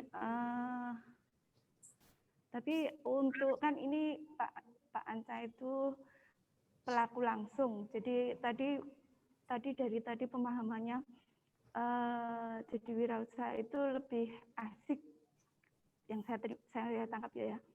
Jadi wirausahawan itu lebih asik daripada kalau kerja jadi PNS ya. Nah, ini mungkin gambaran anak-anak itu kan kalau mahasiswa itu kan masih muda ya Pak Anca. Jadi masih suka hobinya itu jalan-jalan, makan-makan, kongko. Nah, itu kadang untuk orang-orang yang wirausaha itu pikirannya kan sudah out the box. Jadi mikirnya oke, saya jalan-jalan, tapi saya mikirnya jalan-jalan itu saya bisa lihat peluang dari jalan-jalan saya itu saya ada peluang usaha. Kemudian kalau saya makan, saya lihat sisi lain. Untuk rumah makan yang gaul, yang disukai anak muda itu bagaimana.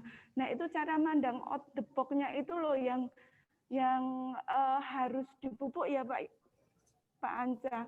Nah, ini gimana Pak? Jadi mohon masukannya. Jadi kalau mahasiswa itu kalau jalan-jalan nggak sekadar jalan-jalan aja, tapi ada pikiran lihat peluang usaha. Kalau makan juga ada belajar. Jadi kalau kemanapun perginya, itu jadi suatu pembelajaran yang jadi peluang usaha. Nah, itu sudut pandangnya itu kalau nggak punya jiwa wirausaha itu susah ya Pak ya. Nah, itu cara memupuknya gimana itu Pak? Kemudian ini pertanyaan, mohon maaf 2 pertanyaan ya Pak Anca. Ini nambah pertanyaannya sama ini Pak Anca. Tadi kan disampaikan untuk jiwa kepemimpinan itu kan susah ya. Jadi nggak semua orang punya jiwa kepemimpinan. Nah, sebagai pimpinan kan Pak Anca ada beberapa karyawan yang ini terus terang kan kalau karyawan itu permasalahannya sering kadang keluar masuk juga ya Pak. Nah, ini gimana Pak ini kalau caranya? Kan kalau sudah punya usaha, mau berkembang itu harus ada karyawannya, karena mungkin pemilik atau yang punya owner itu sudah nggak punya waktu untuk mengembangkan, jadi perlu ada delegasi tugas ya. Nah itu apa yang harus dilakukan Pak biar karyawan itu pada awet kerja sama Pak Anca selama ini ya, karena kalau keluar masuk itu kan juga bikin pusing ya, harusnya deadline kerjaan itu selesai dengan keluarnya karyawan kan otomatis mau nggak mau pemilik harus ikut turut campur, padahal nggak kemungkinan juga waktu nggak bisa kalau memang sudah saya lihat dari CV Pak Anca tadi kan kegiatannya banyak banget Pak. Nah itu gimana Pak caranya untuk SDM itu biar awet, terus mereka itu biar betah kerja sama kita, itu kayak apa Pak?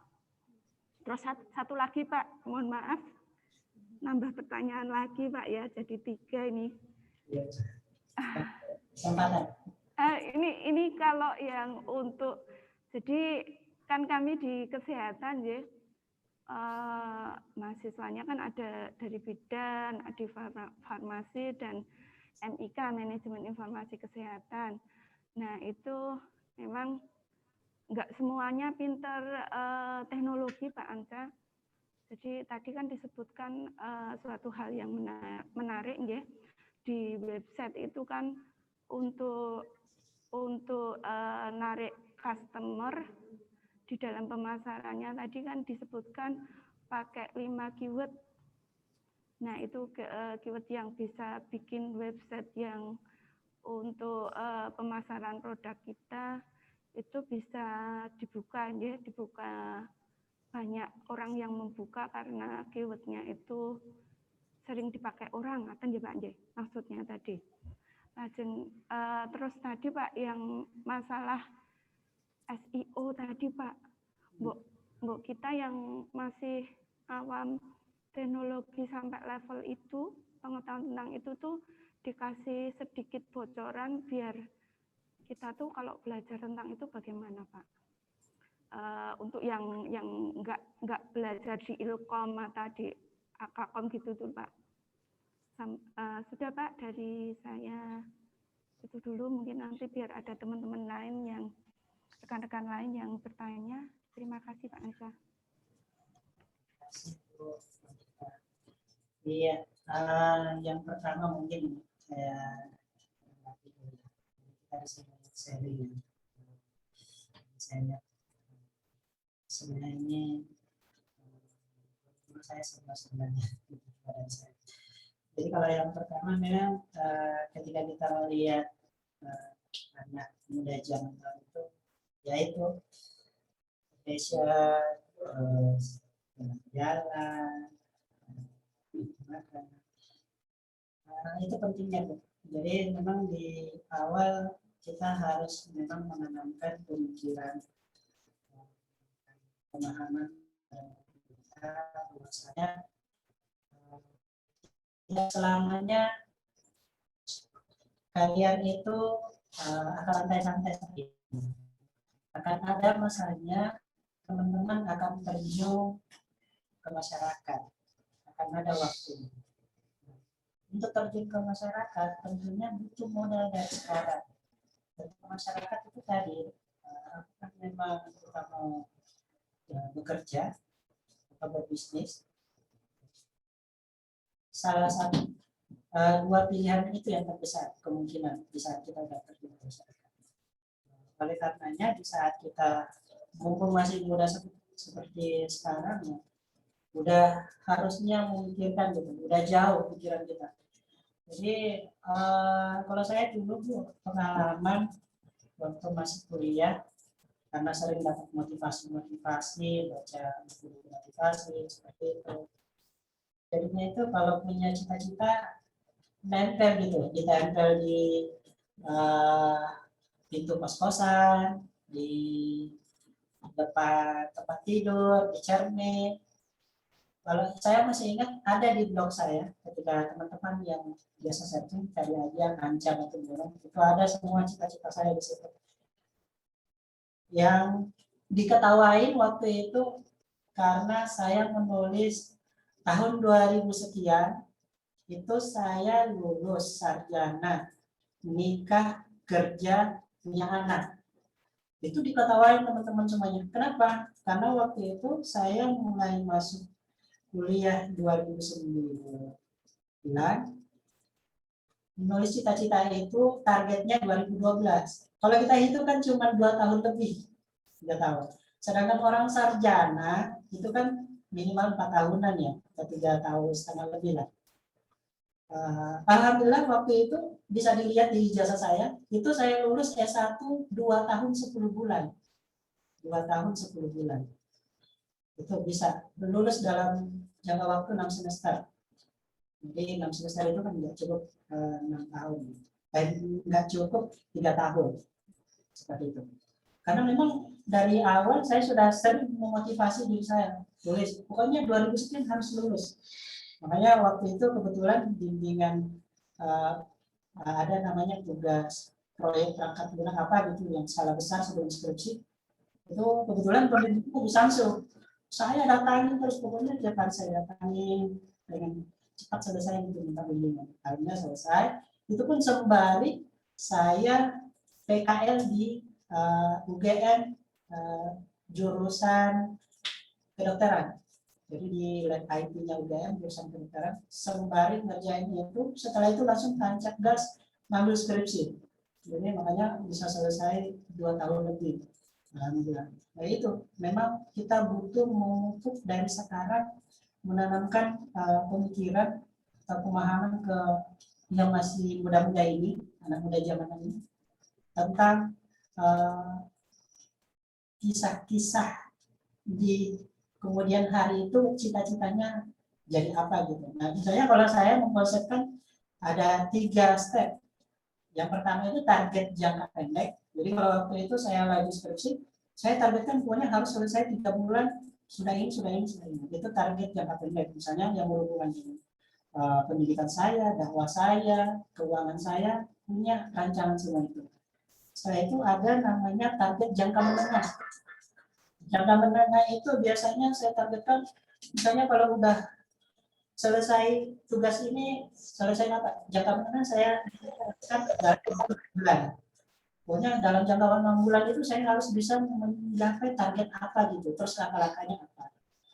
Selanjutnya di target 2 tahun, 3 tahun. Nah, waktu itu saya nulis cuma kuliah 2 tahun lebih, udah eskom, terus udah nikah, karena memang ya malam ya zaman sekarang kalau kita nggak cepat nikah, bagi yang labil seperti saya ini susah menjaga diri. Jadi makanya waktu itu cepat nikah gitu, supaya bisa menjaga diri dan menjaga anak orang. Nah terus yang berikutnya langsung kerja. Alhamdulillah waktu pas wisuda saya langsung diumumkan keterima kerja di PT Ebis Jakarta. Jadi alhamdulillah waktu itu di kampus, karena memang ada program dari kampus itu, setiap kita lulus ada langsung pengumuman kita diterima kerja di mana siapa aja. Gunanya adalah bagaimana membanggakan orang tua kita yang hadir pada saat itu.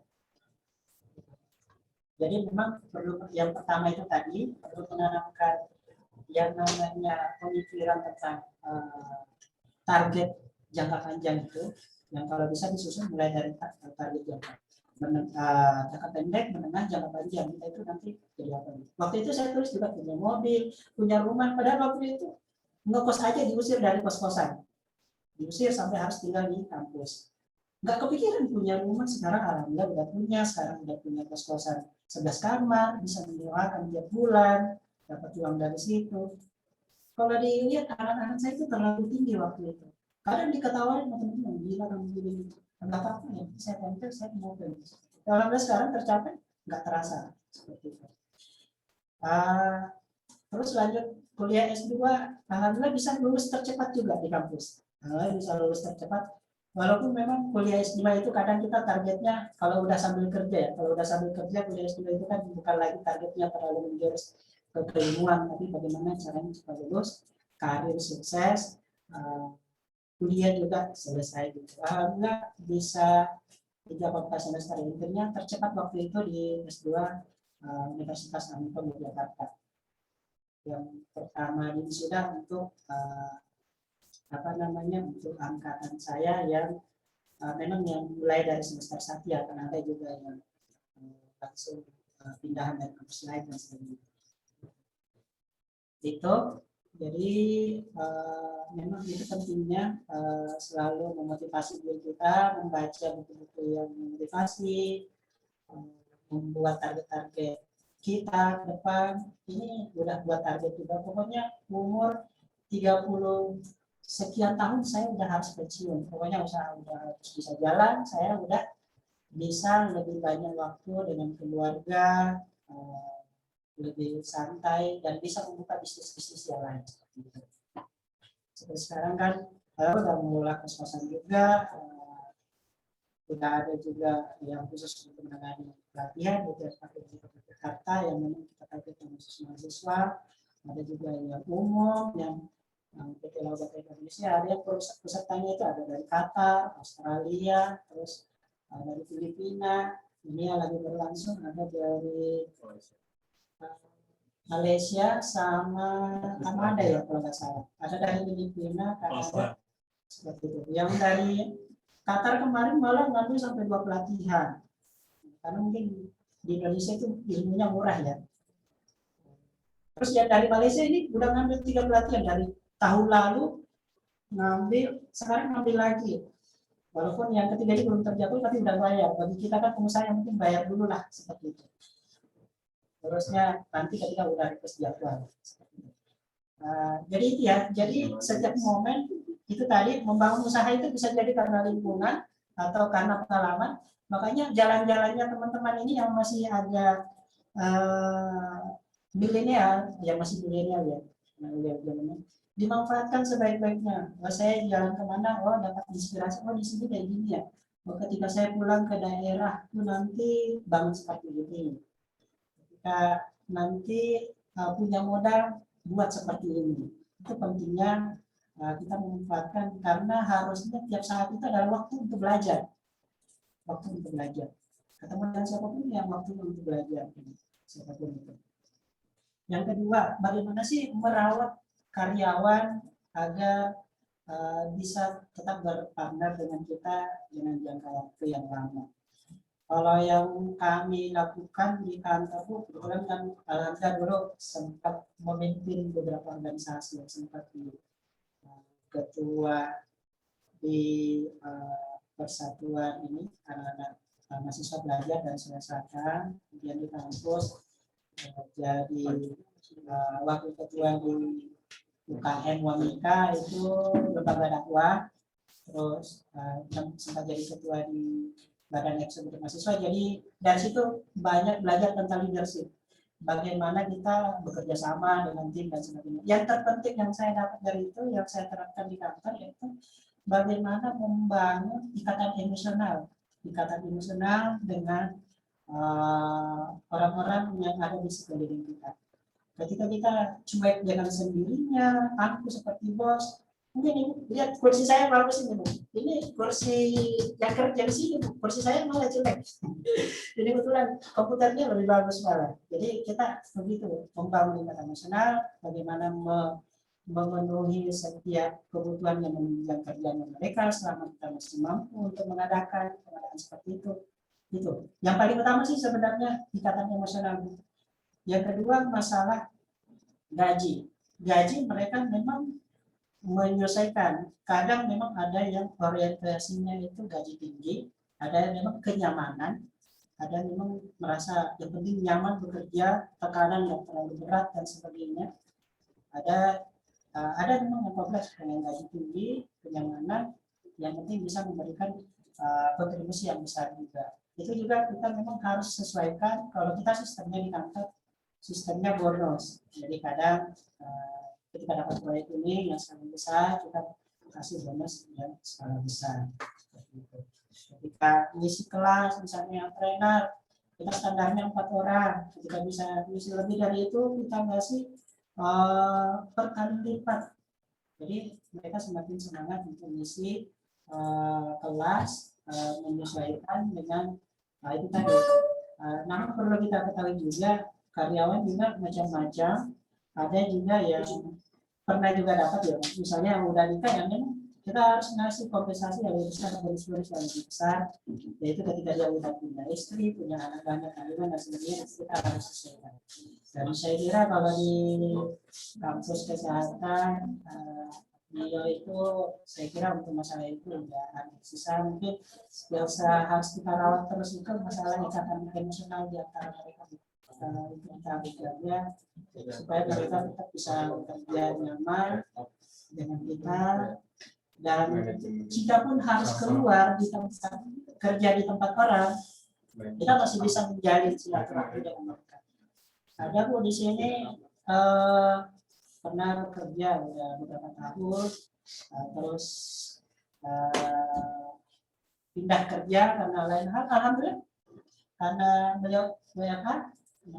beliau tetap datang di sini kantor bareng-bareng dengan kita, karena kita nggak terlalu ini ya formal gitu. Mungkin kalau bukan karyawan di sini nggak boleh datang ke sini, kita santai aja. Yang penting nggak mengganggu kerjaan kita, bisa bareng-bareng di sini, alhamdulillah bisa nyaman terus. Seperti itu. Jadi itu mungkin sedikit sharing masalah itu, mulai dari pertanyaan yang pertama tadi masalah milenial ya. Harusnya memanfaatkan itu kesempatannya sekarang mumpung masih muda, pasang target setinggi mungkin dari sekarang, pasang target kapan harus nikah, kapan harus punya rumah, punya mobil. Ada yang selalu mikir Bu, ini ada di dekat saya selalu punya gaji segini di Jogja kapan punya rumah, itu karena dia belum tahu aja caranya. Harus ketika dia udah berani memasang target, walaupun enggak masuk akal untuk saat ini, itu akan ada jalannya untuk menuju ke situ. Saya aja dulu kadang kalau siang itu saya masih di kampus, siang nggak ada kiriman gitu, ya naik ke rumah teman yang namanya Ronald waktu itu, karena dia kakak beradik kos, selalu yang kakaknya ini cewek, selalu masak tiap siang, selalu naik ke situ makan siang. Alhamdulillah sekarang udah bisa ngasih makan banyak orang. Itu memang itu tadi. Dan kesuksesan itu tidak ada yang ajaib, semuanya itu butuh proses. Kesuksesan itu tidak ada yang ajaib, semuanya butuh proses. Dan kesuksesan yang abadi itu bukan kesuksesan di dunia, tapi harus digapai dunia dan akhirat harus sejalan. Seperti itu.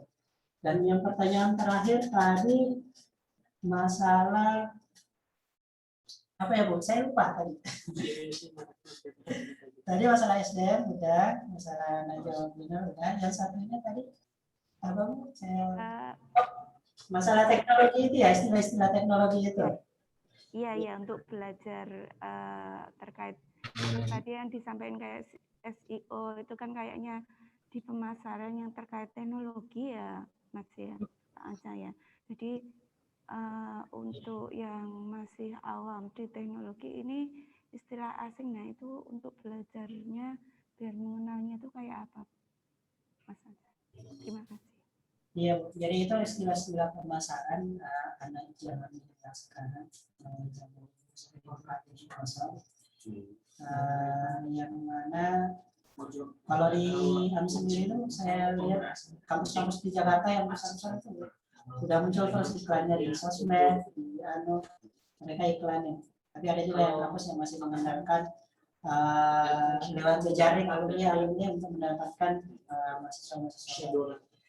Nah, itu harusnya memang kita udah bergerak ke sana. Nah, apa yang saya sampaikan sebelumnya slide-nya itu tentang SEO dan sebagainya, itu keyword dan sebagainya itu secara umum. Jadi intinya dari itu memang itu adalah bagian dari peningkatan keterampilan. Dan ketika teman-teman ingin lebih mendalami, itu sebenarnya udah banyak internet di YouTube, tinggal ikutin aja. Yang intinya belajar dari itu adalah bagaimana meriset. Jadi kalau contohnya kita mau jualan, jadi saya perumpamakan, saya mau jualan di pasar A gitu. Di pasar A, saya mau jualan nasi uduk misalnya, atau mau jualan ikan laut. Nah, ketika mau jualan ikan laut, itu kan tiap daerah kan istilah pencariannya beda-beda. Kalau kita harus menggunakan kata kunci, jadi keyword itu kata kunci yang orang sering gunakan, ketik itu di keyboardnya, ketika mencari barang itu supaya barang kita muncul.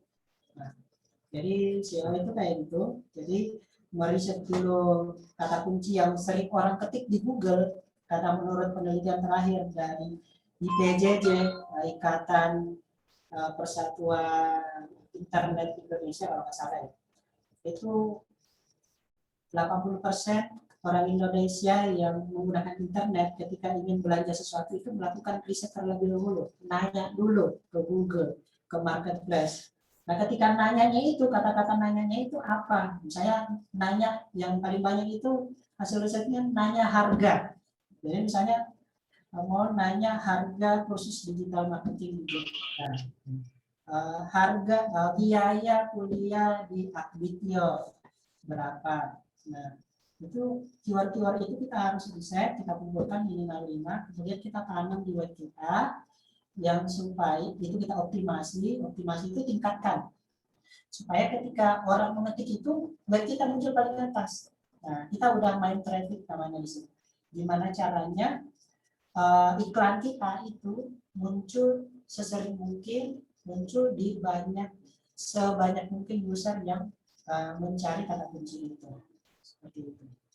Nah, lebih lengkapnya sebenarnya kalau ilmu-ilmu itu karena ilmu keterampilan itu ada di tempat kita. Kalau ada yang mau mendalami bisa ikut kursus secara online, secara offline, dan dibimbing secara private, bisa ikut jadwal sesuai kebutuhannya. Seperti itu. Jadi itu mungkin yang bisa saya sampaikan. Saya sharing. Mungkin ada tambahan dari ibunya. Terima kasih Pak Anca untuk jawabannya, cukup membantu dan memberi gambaran tentang tadi yang saya tanyakan. Baik Pak, ini selanjutnya ada pertanyaan dari mahasiswa Ristinila Wijaya. Mohon izin bertanya, saya dari D4 MIK. Menurut beberapa tokoh di Indonesia menyebutkan bahwasannya di era revolusi industri 4.0 ini telah menguntungkan beberapa pelaku bisnis, khususnya dari sisi efisiensi biaya operasional. Nah, untuk kita memperhatikan bentuk perkembangan teknologi saat ini agar dapat memanfaatkan secara maksimal dan menyiapkan langkah antisipasi yang tepat, itu bagaimana? Terima kasih. Iya. Jadi memang dengan era digital saat ini ya, industri ini sangat menguntungkan bagi kita sebenarnya. Bagi yang tidak suka mengetik, karena tetap aja ada yang pengusaha yang selalu mengeluh ketika baru memulai, ada yang jual lebih murah, ada yang iklan yang lebih besar, budget iklan yang lebih besar, itu harus disingkirkan. Bisa kita jual barang itu jenis barang yang sama lebih mahal, tetapi menambahkan bonus-bonus. Itu banyak strategi yang bisa kita lakukan. Nah, untuk belajarnya bagaimana, itu sebenarnya bisa kita mulai. Kita kan udah dibekali masing-masing ya, laptop, handphone, smartphone. Itu banyak yang ikut kursus di sini, malah sebelumnya pemasarannya itu cuma fokus lewat smartphone. Itu smartphone bisa tinggal install aja marketplace. Kalau misalnya jualan makanan, ya, tinggal install Gojek atau GrabFood, daftar jadi member di situ, jadi bagian dari situ untuk bisa jualan di situ. Banyak sebenarnya. Jadi tergantung kembali itu tadi, kita harus menentukan dulu jenis usaha kita apa gitu, fashion, food, atau dan sebagainya. Ketika kita udah menentukan di situ, kita tinggal milih dari jenis pemasaran yang saya udah tampilkan tadi di traffic itu kan masing-masing beda ya. Misalnya kita bisnisnya di penginapan, hotel, kos-kosan, ada tempatnya tersendiri, jadi macam-macam. Ketika kita bisnisnya kos-kosan dan sebagainya, ada kalau di sana kos-kosan yang lagi saya bilang ini hampir tiap bulan itu full. Padahal itu terpencil di berbah di Purba yang terpelosok sebenarnya. Tapi karena saya iklannya gencat, ya OLX, Mamikos, kalau di Jogja kan itu ya, kenalnya iklan OLX, Mamikos, Facebook, kita iklanin, kita branding kosnya supaya menarik. Alhamdulillah terisi terus. Padahal mungkin saat ini kita tahu banyak kos-kosan yang lagi kosong, sepi, bahkan harus dijual, malah sekarang banyak dijual. Jadi itu tadi bagi banyak yang bertanya, kembali tadi harus yang pertama itu tentukan dulu rencananya mau jualan apa, usaha apa, setelah itu riset. Jadi urutannya seperti yang saya utarakan tadi, di riset. Kita harus belajar ilmu riset dari sekarang. Riset apa? Riset dulu produk kita. Cara riset produk kita bagaimana? Mengetahui jenis produk kita, saingannya siapa aja, kelebihan kekurangan produk kita apa. Kemudian ketika kita udah riset kompetitor, kita lihat cara memasarkannya dia sehingga pembelinya banyak itu seperti apa. Kita tinggal bikin aja seperti itu. Jadi sekarang itu udah zaman terbuka ya. Udah strategi pemasaran kita itu kan udah nggak perlu kita tutupi lagi, udah ada semua di dunia maya gitu. Bahkan kita mau belajar apapun di YouTube itu udah banyak. Yang paling penting itu tadi, pertama tentukan dulu jenis usahanya, yang kedua riset, setelah itu action dengan menetapkan traffic, conversion dan sebagainya. Ada urutannya tadi, nanti bisa di-share materinya, nanti bisa di-download, bisa dipelajari, ada yang jelas, bisa konsultasi ketika sudah kunjungin aja lauba.com, ada adminnya yang selalu siap di situ, bisa belajar konsultasi gratis.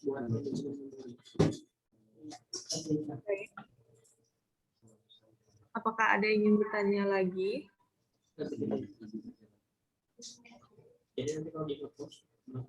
Ada satu lagi Pak dari Mbak Windy.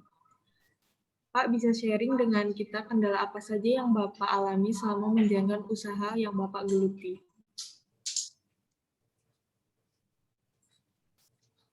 Jadi kalau kendala yang sering kita alami, yang kita bergerak di bidang jasa.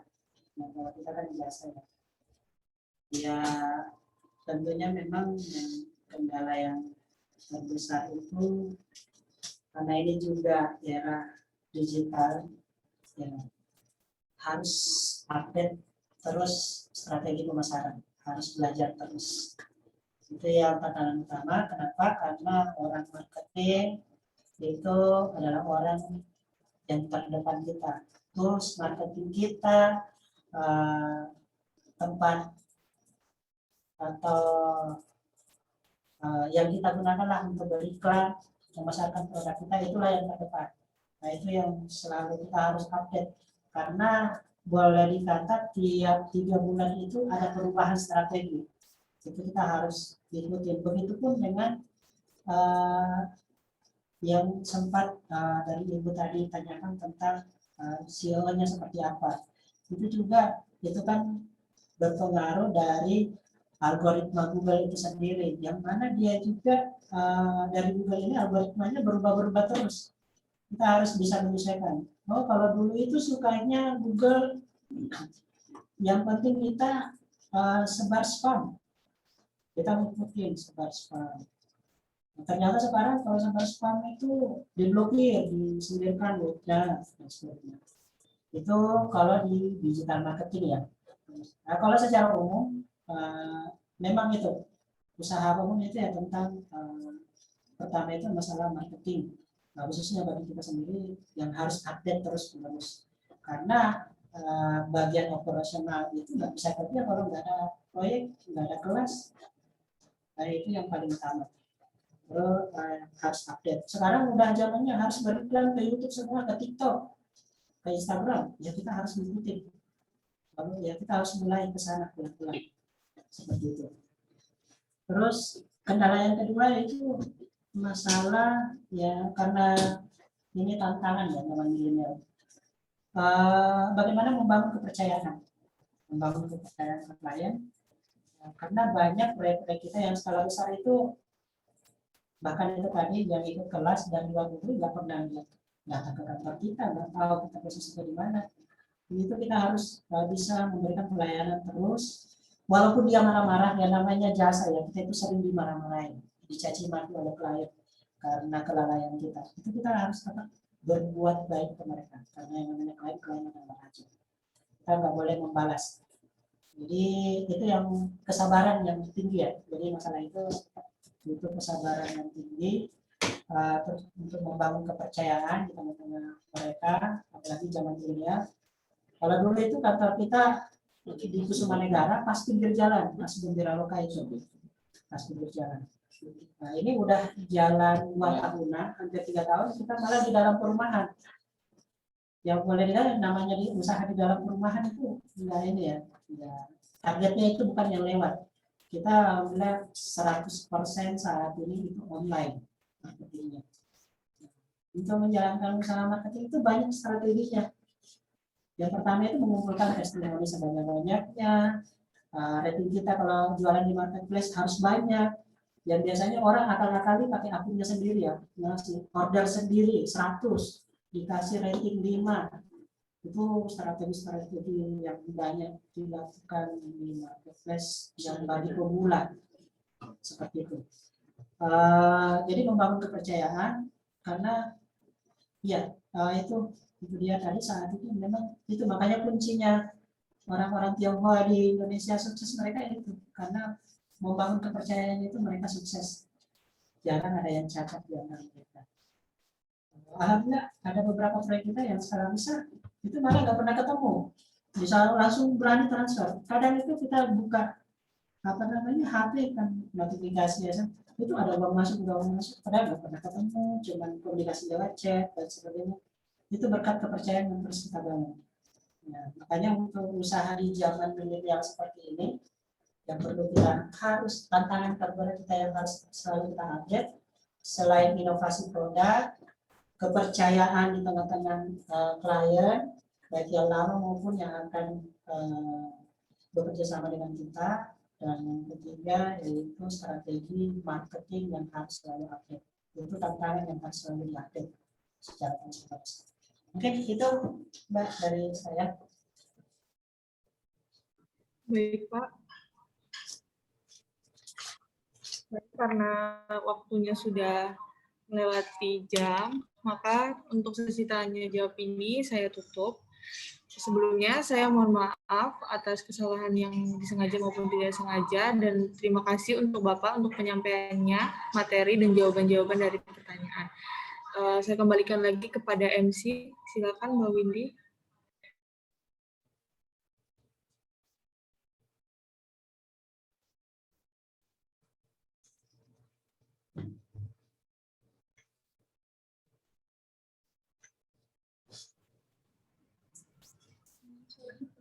Baik, terima kasih kepada moderator dan kepada Pak Hardiansyah selaku narasumber.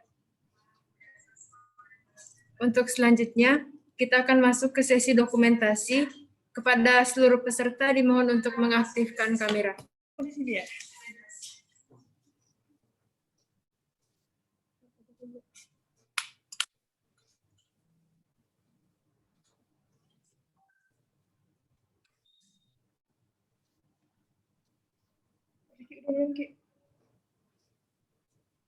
Sekali lagi kepada seluruh peserta dimohon untuk mengaktifkan kamera.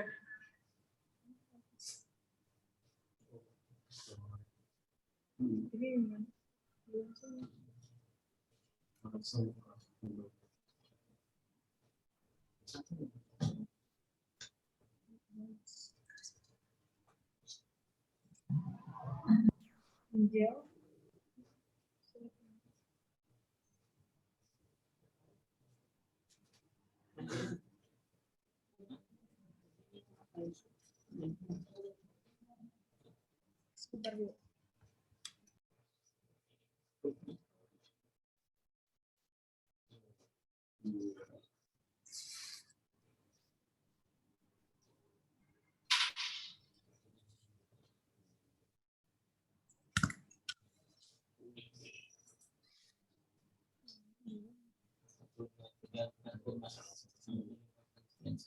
Dimohon kepada para peserta untuk menyalakan kameranya.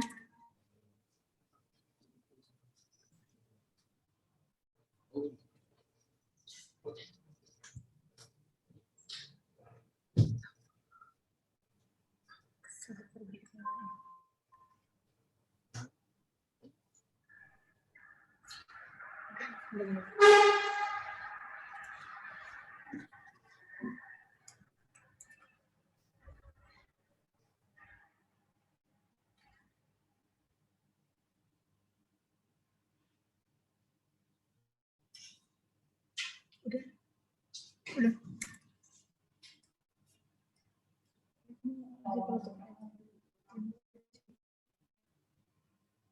Terima kasih kepada seluruh peserta. Silakan kameranya dinonaktifkan kembali. Kami ingatkan kembali untuk link presensinya sudah ada di forum chat. Dan mohon untuk diperhatikan nama lengkap untuk sertifikat. Kami tidak menerima koreksi. Jadi mohon ditulis dengan benar.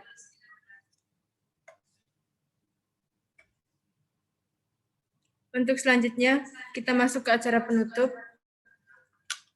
Mari kita aturkan puji syukur kepada Tuhan Yang Maha Esa, karena atas berkat dan lindungannya kita dapat menyelesaikan kegiatan kita pada hari ini. Kami mengucapkan terima kasih kepada Bapak Hardiansa Eskom Mkom, selaku narasumber yang sudah bersedia berbagi ilmu. Terima kasih juga kepada jajaran pimpinan Stikes Akbitio dan Ketua Prodi, serta Bapak Ibu dosen yang telah memfasilitasi pelaksanaan kuliah pakar pada hari ini. Dan untuk segenap mahasiswa yang secara teknis menyelenggarakan kuliah pakar hari ini. Dan kami juga mengucapkan terima kasih kepada peserta kuliah pakar pada hari ini. Semoga apa yang kita dapat dari kuliah pakar hari ini dapat bermanfaat bagi kita semua. Mohon maaf bila ada kesalahan kata dan sikap dari saya selaku MC dan tim yang kurang berkenan di hati hadirin sekalian. Selamat menjalankan ibadah puasa bagi yang menjalankan. Sampai jumpa di lain kesempatan. Untuk menutup kegiatan pada hari ini, mari kita berdoa menurut agama dan kepercayaan kita masing-masing. Berdoa dimulai.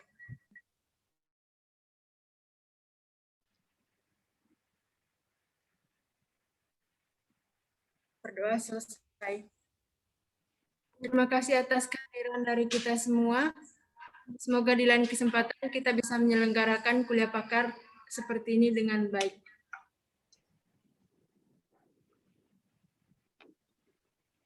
Oke, sudah.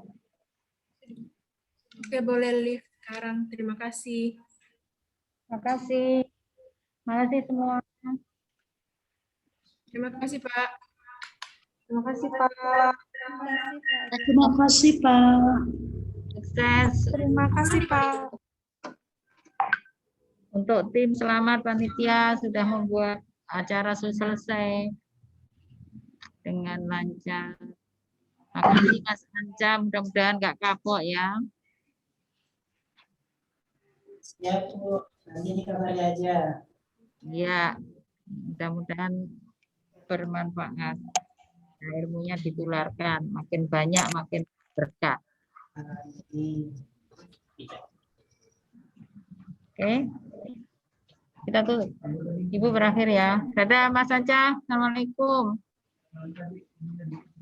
Sekarang tinggal di mana toh? Tiungan yo. Ya, Tiungan, Bu. Ya oke. Besok kapan-kapan. Main di Jalan Bantul juga boleh. Oke, selamat siang.